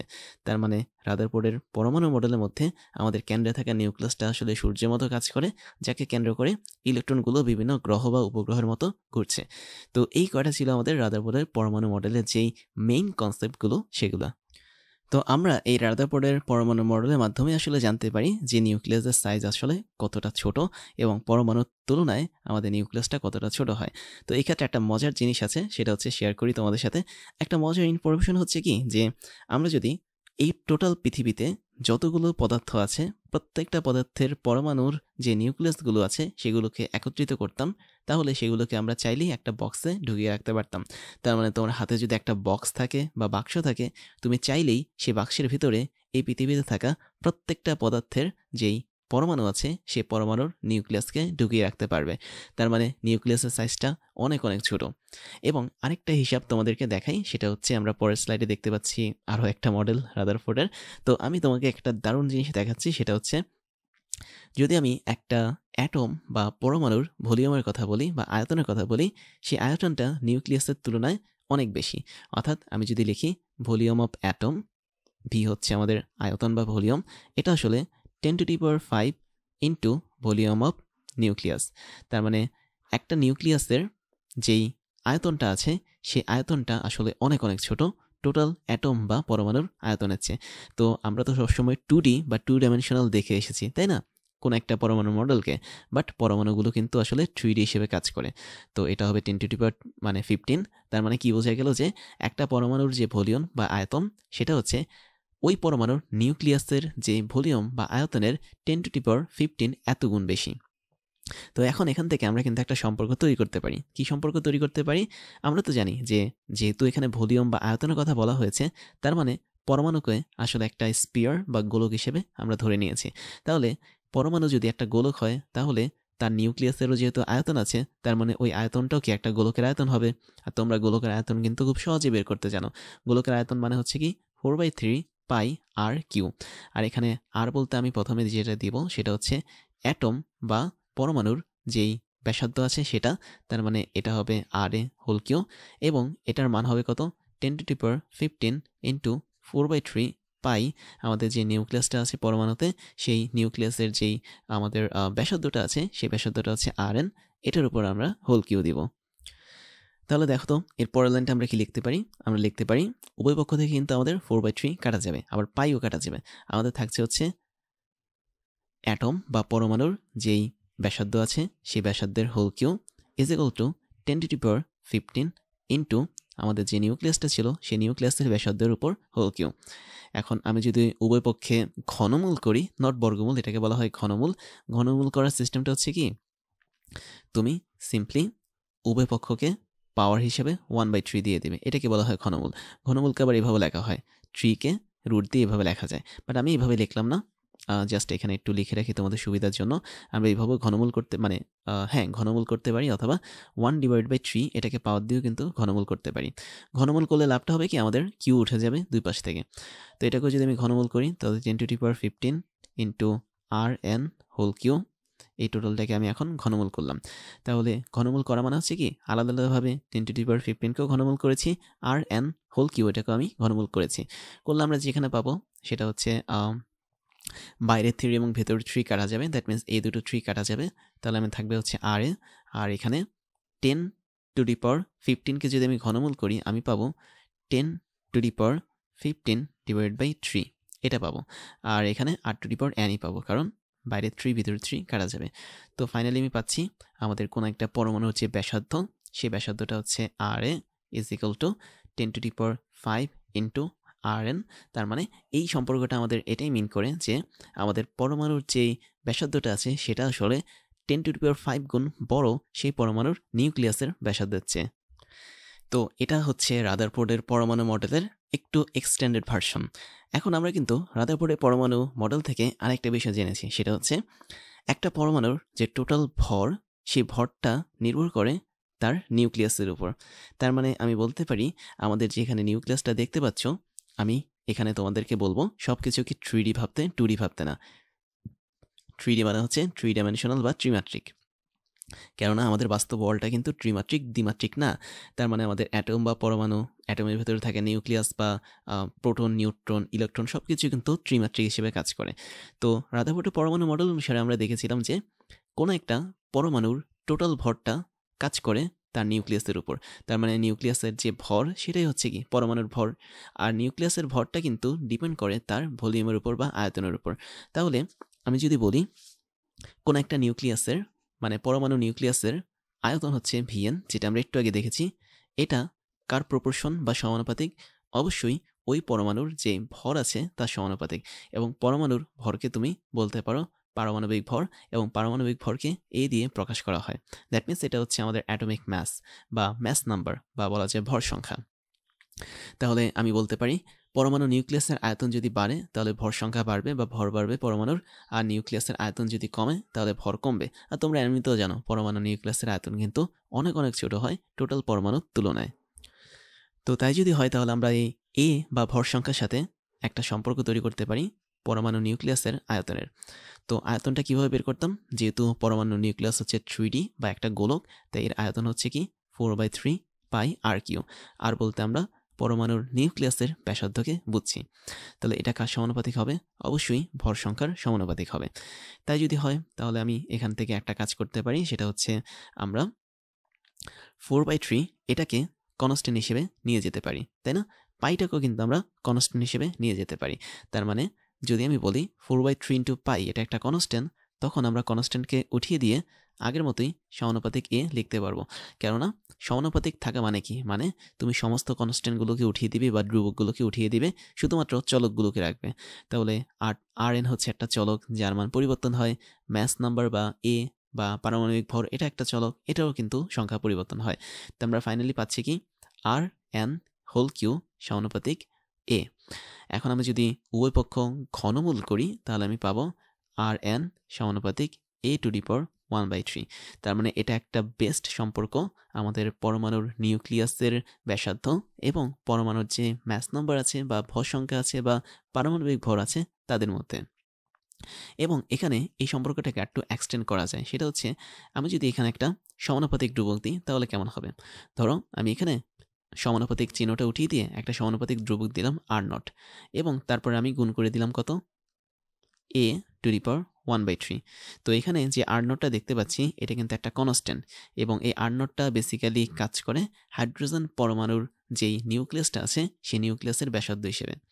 এবং r0টা যেহেতু একটা কনস্ট্যান্ট বা এটার মান যে ফিক্সড থাকে, এই ফিক্সড মানটাও তোমরা কিন্তু জেনে নিতে পারো। এটার মানটা হচ্ছে 1.33 ইন্টু 10⁻15 মিটার। তার মানে দেখতে পাচ্ছ একটা হাইড্রোজেন পরমাণুর যে নিউক্লিয়াসটা তার যে ব্যাসার্ধটা r0 সেটা আসলে কতটা ছোট।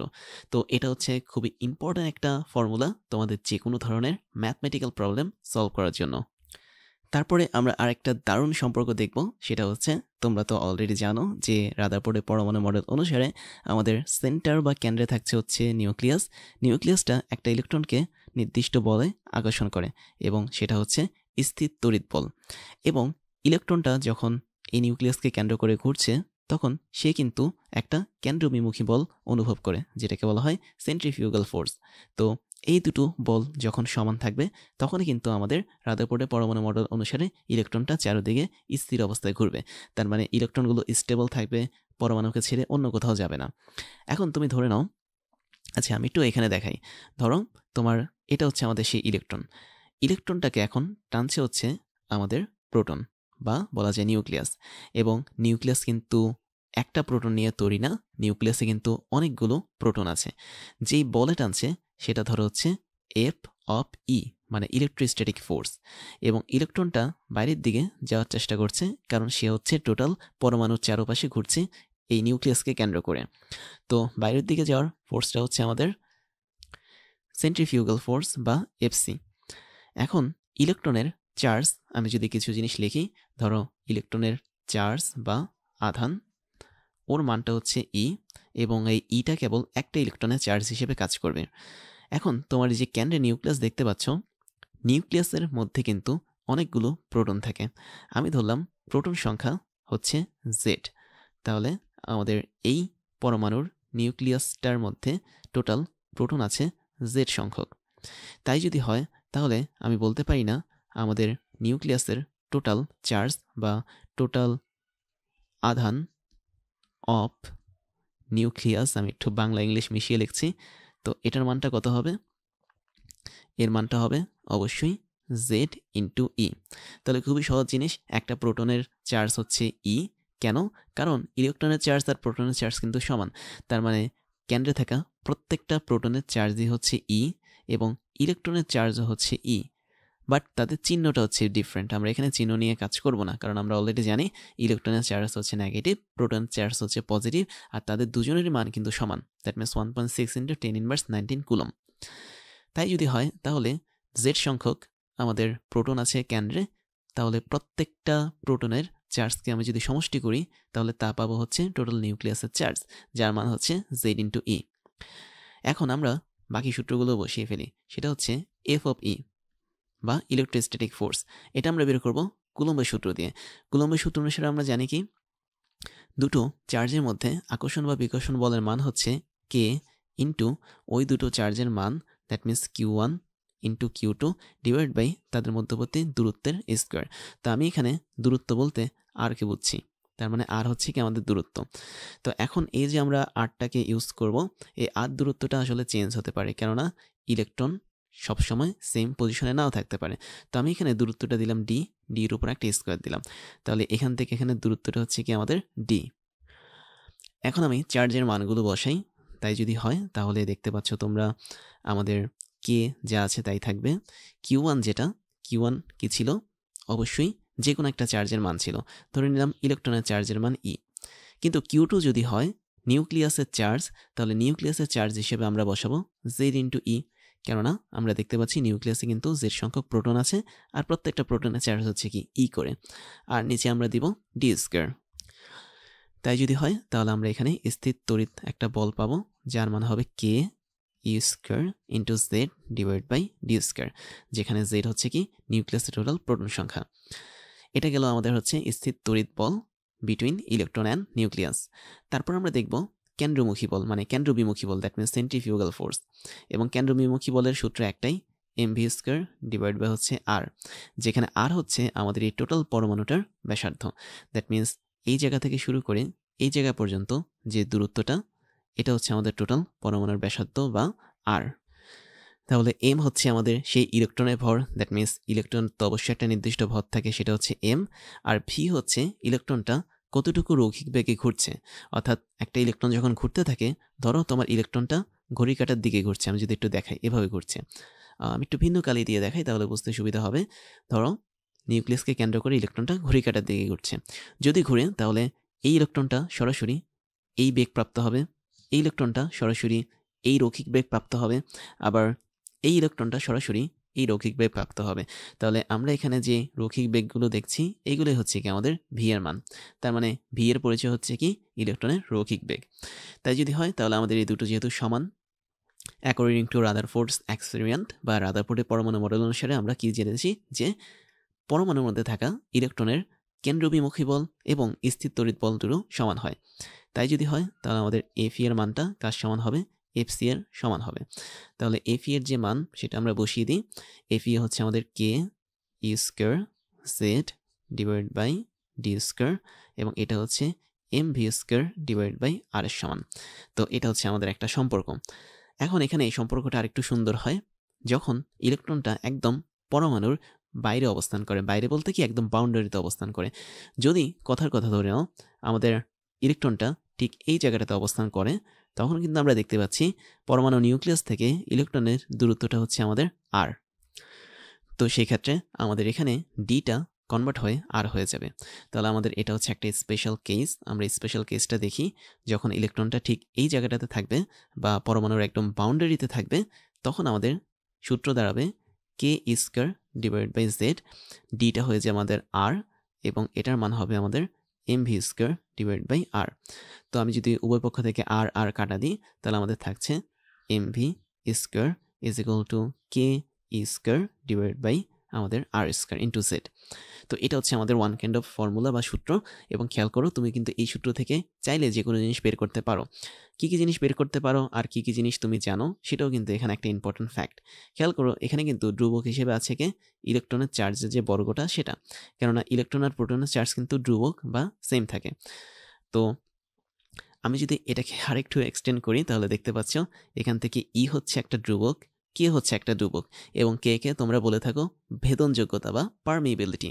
তো এই দুটো ধ্রুবক পেলাম আমরা। তারপর আর কি ধ্রুবক পেতে পারি, একটা পরমাণুর নির্দিষ্ট যে ব্যাসার্ধ সেটাও কিন্তু ধ্রুবক থাকতে পারে, তার মানে আর এর যে মানটা সেটাও কিন্তু ধ্রুবক থাকতে পারে। তারপর পরমাণুতে যেই কি বলবো আর তো কোনো কিছু আমি পাচ্ছি না, যাই হোক এটা তোমরা একটু দেখে নিতে পারো। এটা হচ্ছে আমাদের ফাইনাল সম্পর্ক, যে সম্পর্কটা ইউজ করে আমরা মোটামুটি বের করতে পারি যে এম ভি স্কোয়ারের মানটা কত হয়। এখন এই এম ভি স্কোয়ারটা কেন বের করেছি তারও কিন্তু একটা রিজন আছে, তাই না? তোমরা কিন্তু ছোটবেলা থেকে পড়েছো যে কোনো একটা বস্তুর গতিশক্তি বা ইকে এর মান হচ্ছে কি হাফ এম ভি স্কোয়ার। তাহলে দেখো তো আমরা যে এখানে হাফ এম ভি স্কোয়ার এনেছি, এখান থেকে কিন্তু খুব সহজে আমরা ইলেকট্রনের গতিশক্তি বের করতে পারবো। তাহলে তোমরা কি করতে পারো, সিম্পলি এম ভি স্কোয়ারের জায়গায় টোটাল মানটা বসিয়ে দিতে পারো। That means k E square into Z divide by r square. তাই যদি হয় তাহলে আমি যদি টোটালটাকে সরাসরি লিখি তাহলে আমি লিখতে পারি একটা ইলেকট্রনের গতিশক্তি হচ্ছে K E square into Z divide by 2 R square. তাহলে দেখো এই জিনিসটা কিন্তু এসেছে আমাদের রাদারফোর্ডের যে পরমাণু মডেল আছে সেটার থেকে। আছে এখানে মনে হয় একটা জিনিস ছোট্ট মিস্টেক হয়েছে, সেটা হচ্ছে তোমরা দেখতে পাচ্ছ উভয় পক্ষ যদি আর আর কাটা যায়, এই আর এবং এই আর যদি কাটা যায় তাহলে আর স্কোয়ার তো থাকবে না, একটা আর থাকবে। তার মানে এই জায়গাটাতে কেবল একটা আরই থাকবে, আর স্কোয়ার কখনো থাকবে না। তো ফাইনালি আমরা ইলেকট্রনের একটা গতিশক্তি পাচ্ছি, সেটা হচ্ছে K E square Z divide by 2 আর, যেখানে আমরা প্রত্যেকটা জিনিসের পরিচয় অলরেডি জেনে ফেলেছি। এবার যেটা দেখব সেটা হচ্ছে সবচেয়ে বিতর্কিত জিনিস। তার মানে রাদারফোর্ড যে কষ্ট করে পরমাণু মডেলটা তৈরি করেছিলেন ওনার টিচারকে ভালো প্রমাণ করার জন্য, সেটা আসলে একটু বৃথা হয়ে গেছে। তার মানে রাদারফোর্ডের পরমাণু মডেলে কিছু ত্রুটি বা ভুল ছিল। সেই ভুলগুলো আস্তে আস্তে এসেছে। একদম প্রথম ভুলটা হচ্ছে খুবই কমন, সেটা হচ্ছে আমাদের সৌরজগতের যেই মডেলটা সূর্যের চারপাশে বিভিন্ন গ্রহ উপগ্রহ ঘুরছে, এটার সাথে পরমাণু মডেলকে তিনি তুলনা করেছেন। কিন্তু বাস্তবতে আমাদের যে গ্রহগুলো আছে সেগুলো কিন্তু আধানবিহীন। তোমরা দেখতে পাচ্ছ সূর্যের চারপাশে যে গ্রহগুলো ঘুরছে এদের মধ্যে কিন্তু আধান নেই। তোমরা ফিজিক্সেও কিন্তু পড়ে থাকবে যে পৃথিবীর বিভব শূন্য। তার মানে পৃথিবীতে কোনো পটেনশিয়াল ডিফারেন্স নেই, বা বলা যায় পৃথিবী স্পেসিফিকভাবে কোনো ঋণাত্মক বা ধনাত্মক চার্জযুক্ত না। একই সাথে সূর্যের কথাও যদি বলি সেটাও কিন্তু নিউট্রাল, তার মধ্যে কোনো পজিটিভ নেগেটিভ চার্জ নেই।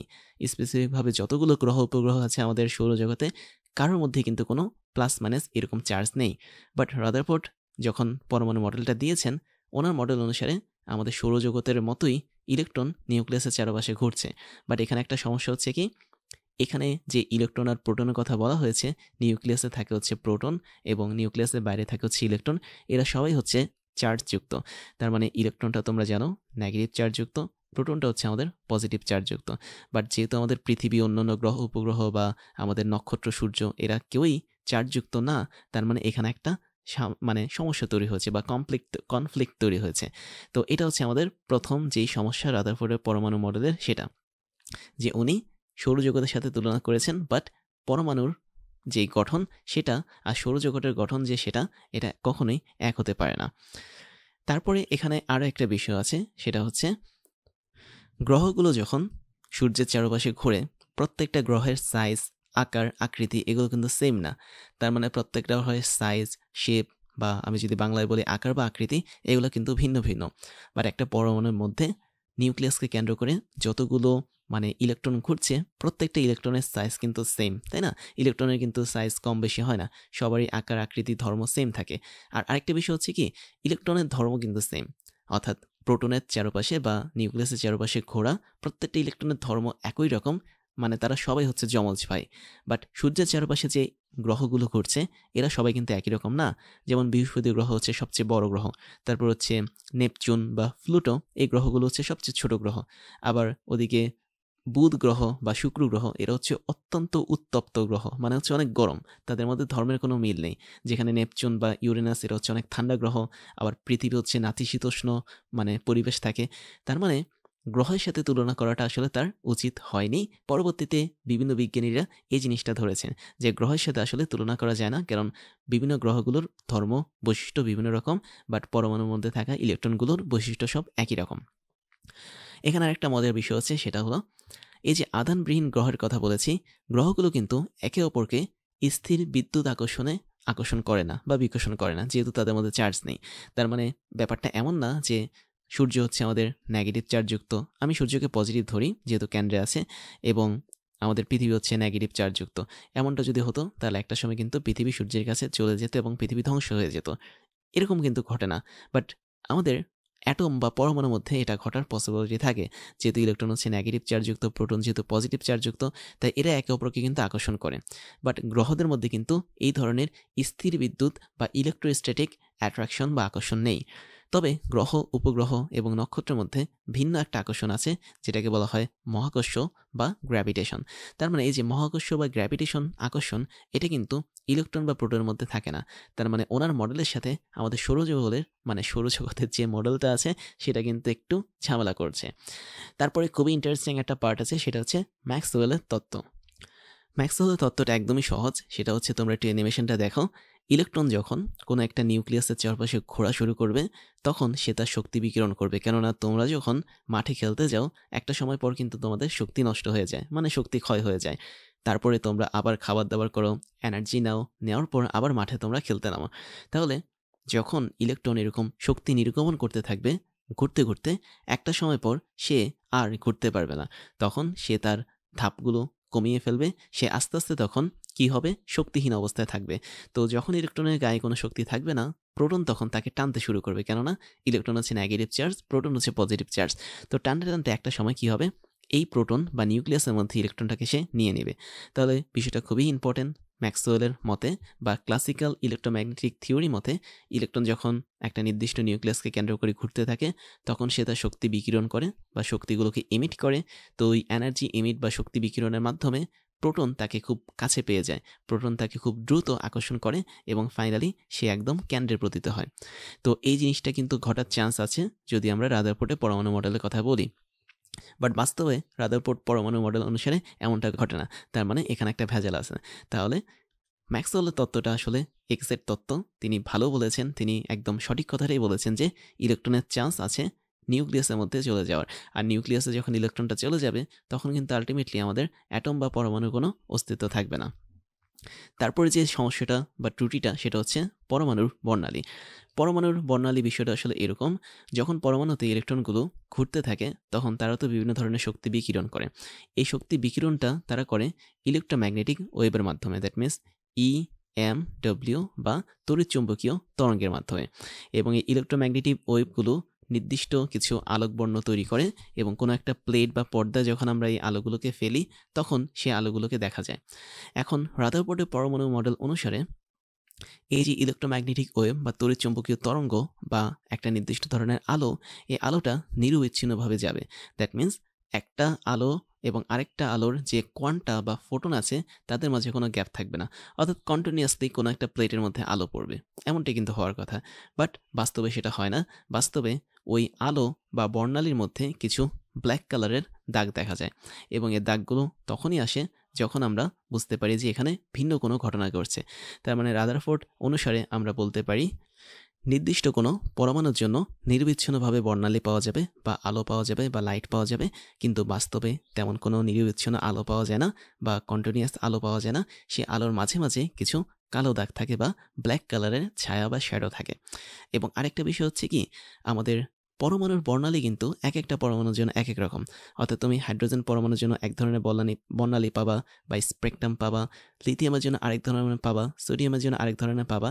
কেন আমরা এক একটা পরমাণুর জন্য এক এক ধরনের বর্ণালী পাবো, এটা কিন্তু রাদারফোর্ডের পরমাণু মডেল ডিসক্রাইব করতে পারে না বা বর্ণনা করতে পারে না। তারপরে আরেকটা ইম্পর্টেন্ট বিষয় হচ্ছে ইলেকট্রনের কক্ষপথ। রাদারফোর্ডের পরমাণু মডেল অনুসারে ইলেকট্রন কিভাবে ঘোরে নিউক্লিয়াসকে কেন্দ্র করে, কোন পথে ঘুরে, সেটা কি বৃত্তাকার পথ নাকি সেটা উপবৃত্তাকার পথ নাকি সেটা অন্য কোনো পথ, সেটা কিন্তু ক্লিয়ার আইডিয়া দেওয়া হয়নি। তার মানে বলা যায় রাদারফোর্ডের পরমাণু মডেল অনুসারে আমরা ইলেকট্রনের কক্ষপথ, এটা সাইজ কেমন, এটা শেপ কেমন, কোনো কিছু সম্পর্কে কিন্তু আইডিয়া পাই না। তারপরে আরেকটা বিষয় আছে ইম্পর্টেন্ট, সেটা হচ্ছে একাধিক ইলেকট্রন বিশিষ্ট পরমাণু। রাদারফোর্ডের পরমাণু মডেলটা একাধিক ইলেকট্রন বিশিষ্ট পরমাণুর যে গঠন সেটার কিন্তু ব্যাখ্যা করতে পারে না। অর্থাৎ একটা পরমাণুতে যদি অনেকগুলো ইলেকট্রন থাকে, যেমন আমি যদি পর্যায় সারণীর কথা বলি, এমনও কিছু মৌলিক পদার্থ আছে যাদের পারমাণবিক সংখ্যা হচ্ছে 120 বা 110 বা 100। তো এতগুলো ইলেকট্রন যখন কোনো একটা পরমাণুতে থাকবে, তারা কিভাবে থাকবে, তাদের মধ্যে গ্যাপ কি থাকবে, তারা কিভাবে ঘুরবে, ঘোরার সময় তারা কি ধাক্কা লাগবে নাকি লাগবে না, এই সমস্ত জিনিসগুলো এবং একই সাথে ইলেকট্রনের যে শক্তি, কারণ আমরা জানি ইলেকট্রনের মধ্যে শক্তি থাকে বলে সে কিন্তু ঘুরতে পারে। তাহলে এই ইলেকট্রনের শক্তিটা কিভাবে বণ্টিত হবে বা ডিস্ট্রিবিউট হবে, এই সমস্ত জিনিসগুলো নিয়েও কিন্তু রাদারফোর্ড বলে যেতে পারেনি। তার মানে বলা যায় মোটামুটি এই 5টা ত্রুটি ছিল আমাদের রাদারফোর্ডের পরমাণু মডেলে। এবার যেটা দেখব সেটা হচ্ছে রাদারফোর্ডের বিক্ষেপণ সূত্র। বিক্ষেপণ সূত্রটা হচ্ছে কিরকম, যে তোমরা তো অলরেডি দেখেছো, যখন আলফা কণিকা কোনো একটা পরমাণুর কেন্দ্রের দিকে যাচ্ছে তখন সেটা পথ বেঁকে যাচ্ছে অথবা পেছনে ফিরে আসছে। তো এই ঘটনাটা অনেকটা এরকম, যদি এই ছবিটা দিকে খেয়াল করো, আমাদের এটা হচ্ছে সেই চিরচেনা আলফা পার্টিকেল বা আলফা কণা, যেটা রেডিয়াম থেকে আসছে। আসার পথে সে নিউক্লিয়াসের খুব কাছাকাছি চলে আসছে, এটা হচ্ছে আমাদের নিউক্লিয়াস। আসার সময় সে একটা নির্দিষ্ট অ্যাঙ্গেলে তার পথটা বাঁকিয়ে ফেলেছে। এই অ্যাঙ্গেল বা কোণটাকে বলা হয় বিচ্যুতি কোণ। এবং এই কোণটা কেমনভাবে কাজ করে, যদি আমাদের আলফা পার্টিকেলটা সত্যিকার অর্থে সামনের দিকে যেত, তবে সেই সামনের দিকে না যেয়ে সে যে অ্যাঙ্গেলে বা কোণে বেঁকে গেছে সেটাই হচ্ছে আমাদের বিচ্যুতি কোণ বা স্ক্যাটারিং অ্যাঙ্গেল। তাই তোমাদের মনে হতে পারে আমাদের অ্যাঙ্গেলটা এদিকে হতে পারে, বাট অ্যাকচুয়ালি অ্যাঙ্গেলটা এটা হবে না। অ্যাঙ্গেলটা হবে আলফা কণিকা যাওয়ার চেষ্টা করেছিল সামনে, বাট সে সামনে না গিয়ে একটা নির্দিষ্ট কোণে উপরের দিকে চলে গেছে। তার মানে আমাদের স্ক্যাটারিং অ্যাঙ্গেল বা থিটা হচ্ছে জাস্ট এতটুকু পার্ট। এখন এখানে একটা ছোট্ট জিনিস আছে, সেটা হচ্ছে ইমপ্যাক্ট প্যারামিটার। ইমপ্যাক্ট প্যারামিটার হচ্ছে কি, তুমি দেখতে পাচ্ছ এখানে নিউক্লিয়াসের ঠিক কেন্দ্রের দিকে যদি আমি বলি, নিউক্লিয়াসের কেন্দ্র থেকে একটা নির্দিষ্ট দূর দেখা যাচ্ছে। দ্যাট মিনস আমি যদি একটু মার্ক করি তাহলে দেখতে পাচ্ছ এটা একটা নির্দিষ্ট দূরত্ব নিউক্লিয়াসের কেন্দ্র থেকে। তো নিউক্লিয়াসের কেন্দ্র থেকে যতটুকু পর্যন্ত দূরত্বে কোনো একটা আলফা কণা আসলে সে তার পথ বাঁকিয়ে ফেলবে, সে সরলরেখা বড় চলতে পারবে না, ততটুকু জায়গাটাকে বলা হয় ইমপ্যাক্ট প্যারামিটার। তো এই ইমপ্যাক্ট প্যারামিটার যে শুধুমাত্র উপরে থাকবে তা না, নিচের দিকেও থাকবে। দ্যাট মিনস নিউক্লিয়াসের কেন্দ্র থেকে শুরু করে নিচ পর্যন্ত একটা নির্দিষ্ট এরিয়া বা ক্ষেত্র বরাবর আমাদের এই ইমপ্যাক্ট প্যারামিটারটা কাজ করবে। এই ক্ষেত্রের মধ্যে যদি কখনো আলফা কণিকা চলেও আসে তাহলে সে কিন্তু আর সরলরেখা বরাবর যেতে পারবে না, সে তার পথটাকে বাঁকিয়ে ফেলবে। তো এখন এই বিচ্যুতি কোণের সাথে কিছু সম্পর্ক আছে এখানে, সেই সম্পর্কগুলো আমরা একটু দেখব। তার আগে আরেকটা জিনিস বলে রাখি, আমরা এখানে দুটো জিনিসকে লিখব। একটা হচ্ছে আমাদের এন আই অফ থিতা। আচ্ছা, আমরা একটাকে কি লিখব? আমরা একটাকে এন অফ থিতা লিখতে পারি, আর আরেকটাকে আমরা এন আই অফ থিতা লিখতে পারি। এখন বলছি এই দুইটার মিনিং কি। আমরা এন অফ থিতা বলতে যেটা বুঝি সেটা হচ্ছে যতগুলো আলফা কণা আমাদের এই পথটা বেঁকে গিয়েছে নিউক্লিয়াসের কাছে এসে, তাদের সংখ্যাটা হচ্ছে এন অফ থিতা। আর আমাদের রেডিয়াম থেকে যতগুলো টোটাল আলফা কণিকা বের হয়েছে তাদের সংখ্যাটা হচ্ছে এন আই অফ থিতা। তাই যদি হয় তাহলে এদের মধ্যে একটা সম্পর্ক আছে। সম্পর্কটা হচ্ছে কীরকম? চারটা সম্পর্ক। এই চারটা সম্পর্ক নিয়ে আমাদের রাদারফোর্ডের বিক্ষেপণ সূত্রটা তৈরি। প্রথম সম্পর্কটা দেখো, এন অফ থিতা সমানুপাতিক Z square. N of theta কী ছিল? যতগুলো আলফা কণা পথ বেঁকে গেছে নিউক্লিয়াসের সামনে এসে তাদের সংখ্যাটা, আর এখানে জেড হচ্ছে আমাদের টোটাল প্রোটন সংখ্যা। তার মানে একটা নিউক্লিয়াসে টোটাল যে কয়টা প্রোটন থাকে সেই প্রোটন সংখ্যার বর্গের সমানুপাতিক হচ্ছে যেই কয়টা আলফা কণিকা পথ বেঁকে যায় সে মানে তার সংখ্যাটা। তারপর আমরা দেখতে পাচ্ছি আমাদের এনআই ছিল কি, টোটাল কতগুলো আলফা কণিকা বের হয়েছিল রেডিয়াম তেজস্ক্রিয় পরমাণু থেকে। তো আমরা এখানে স্পষ্ট দেখতে পাচ্ছি যদি আমি বেশি পরিমাণ রেডিয়াম তেজস্ক্রিয় পরমাণু বের করতাম, মানে পরমাণুগুলোকে কাজে লাগাতাম আলফা কণিকা তৈরি করার জন্য, তাহলে ওই সংখ্যাটা আসলে সমানুপাতিক হতো আমাদের যতগুলো আলফা কণিকা পথ বেঁকে গেছে তার মানে আমি বলতে পারি, ধরা যাক তোমার এখানে 100টা আলফা কণিকা বের হলো রেডিয়াম সেই তেজস্ক্রিয় মল থেকে।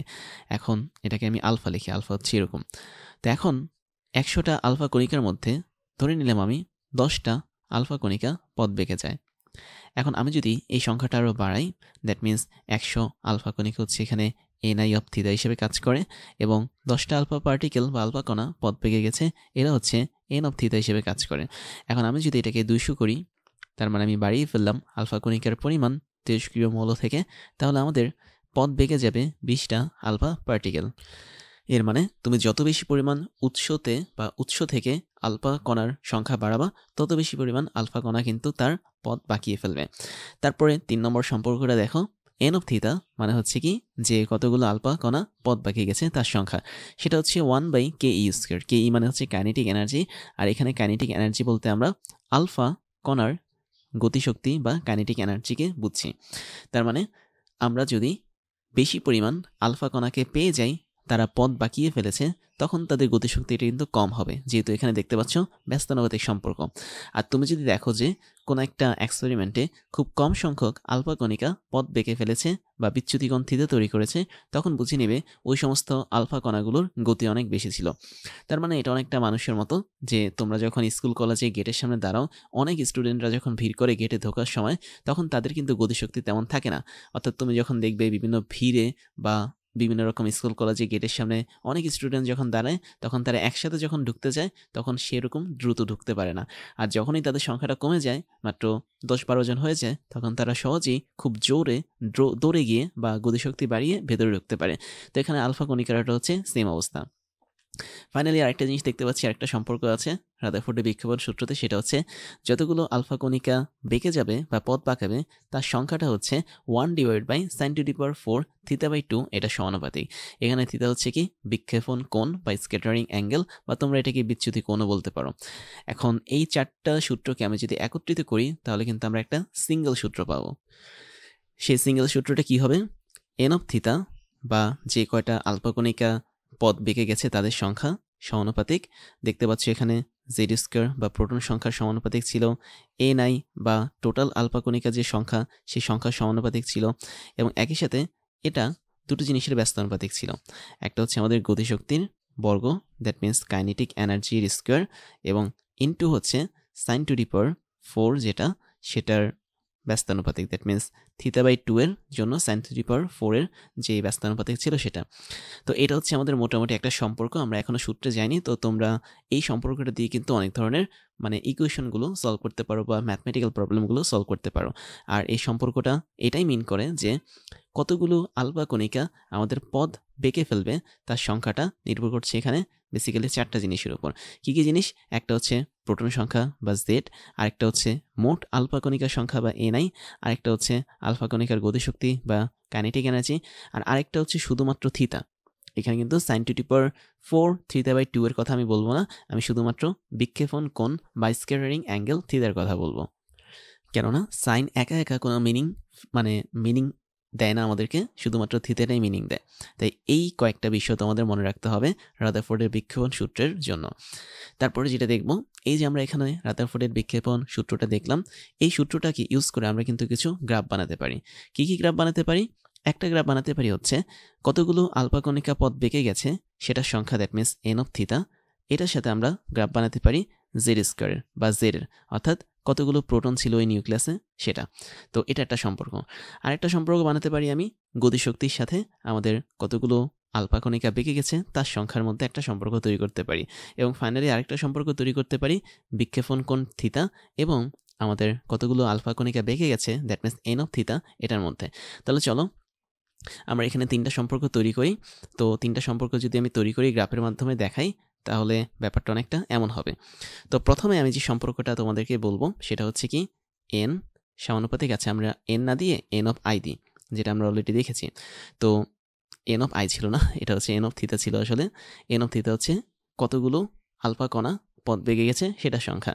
তো এটা সমানুপাতিক ছিল আমাদের জেড স্কোয়ারের।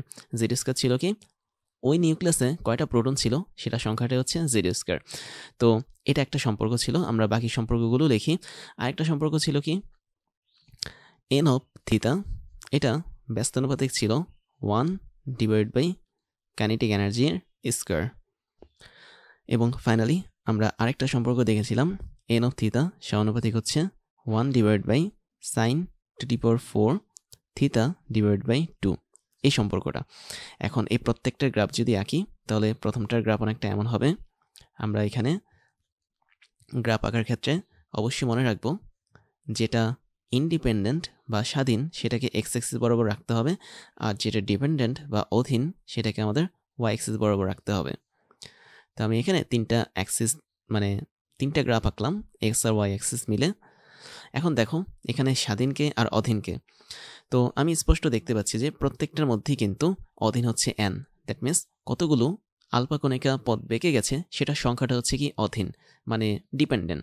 তার এন অফ থিতা যেটা, এটাকে আমরা প্রত্যেকটা ক্ষেত্রে ওয়াই অক্ষ বরাবর বসাবো। তাই যদি বসাই তাহলে প্রথম সম্পর্কটা দেখো আমাদের এখানে এন অফ থিতার সমানুপাতিক জেড স্কোয়ার, তার এটা অনেকটা প্যারাবোলার গ্রাফ বা পরাবৃত্তের গ্রাফ হিসেবে কাজ করবে। তাই যদি হয় তাহলে আমি যতই মান বাড়াতে থাকবো ততই আমাদের গ্রাফটা আস্তে আস্তে প্যারাবোলার মতো কাজ করবে বা পরাবৃত্তের মতো কাজ করবে। তো কখনোই তুমি এখানে জেড স্কোয়ার দিবা না, কারণ তোমাকে এখানে কনফিউশনে ফেলে দিতে পারে। যদি এখানে জেড স্কোয়ার দাও তাহলে গ্রাফটা কিন্তু সরলরৈখিক হবে বা লিনিয়ার হবে, কেননা দেখতে পাচ্ছ এন অফ থিতা এবং জেড স্কোয়ার একে অপরের সাপেক্ষে বাড়ছে বা প্রপোর্শনাল বা সমানুপাতিক হিসেবে আছে। তাই কখনো যদি N of theta versus Z square graph দেয় তখন তোমার গ্রাফটা এরকম সরল লেখা হবে। বাট যদি আমাদের শুধুমাত্র জেড দেয় তাহলে আমাদের গ্রাফটা হবে একটা পরাবৃত্তের মতো, এবং এটা শুরুটা হবে হচ্ছে একদম 0 পয়েন্ট থেকে। তারপরে দেখো এরপর একটা হচ্ছে কি কাইনেটিক এনার্জি বা গতিশক্তির বর্গের ব্যস্তানুপাতিক। এবং এই ধরনের গ্রাফও কিন্তু তোমরা আঁকতে জানো, গ্রাফগুলো মোটামুটি এরকম লেভেলের হয়। দ্যাট মিনস এখানে যদি শুধুমাত্র কাইনেটিক এনার্জি থাকে তাহলে আমাদের গ্রাফটা হবে এরকম শেপের। এবং এটা কিভাবে বের হয়েছে, এটা বিভিন্ন মানের মাধ্যমে বের হয়েছে। অর্থাৎ তুমি গতিশক্তি যদি ভিন্ন ভিন্ন মান দাও তাহলে ভিন্ন ভিন্ন মানের জন্য আমরা এন অফ থিতার মানটাও এমনভাবে পাবো যারা আমাদের এরকম একটা গ্রাফকে ফলো করবে। তারপর আরেকটা বিষয় দেখতে পাচ্ছ যে এখানে আরেকটা সম্পর্ক আছে এন অফ থিতা সমানুপাতিক 1/sin⁴ θ/2। তো এখানে sin to the power 4 θ/2 আমরা যদি এখানে x অক্ষ বরাবর থিতা রাখি তাহলে এটা সম্পর্কটা হবে আমাদের ঠিক আগের গ্রাফের মতো। অর্থাৎ তুমি যতগুলোতে ব্যস্তানুপাতিক সম্পর্ক পাবে এবং ওই সমস্ত ব্যস্তানুপাতিক সম্পর্কের মধ্যে যদি বর্গ, ঘন বা চতুর্থ মূল বা পঞ্চম মূল এরকম জিনিস চলে আসে তাহলে আমাদের গ্রাফের সাইজটা হবে মোটামুটি এরকম। খেয়াল করে দেখতে পাচ্ছি এখানে কাইনেটিক এনার্জি বর্গ হিসেবে আছে, সেজন্য আমাদের এখানে গ্রাফটা হয়েছে একটু বাঁকাভাবে। বাট এখানে যদি শুধু কাইনেটিক এনার্জি থাকতো তাহলে আমাদের গ্রাফটা কিন্তু হতো এরকম একটা সরলরেখার মতো করে। তাই আমরা মনে করব যখনই আমরা এরকম ব্যস্তানুপাতিক অনুসারে কোনো বর্গ বা ঘন বা চতুর্থমূল পাবো তখনই আমাদের গ্রাফের সাইজটা হবে এরকম। তো এটা হচ্ছে আমাদের রাদারফোর্ডের বিক্ষেপণ সূত্রের জন্য প্রয়োজনীয় গ্রাফ।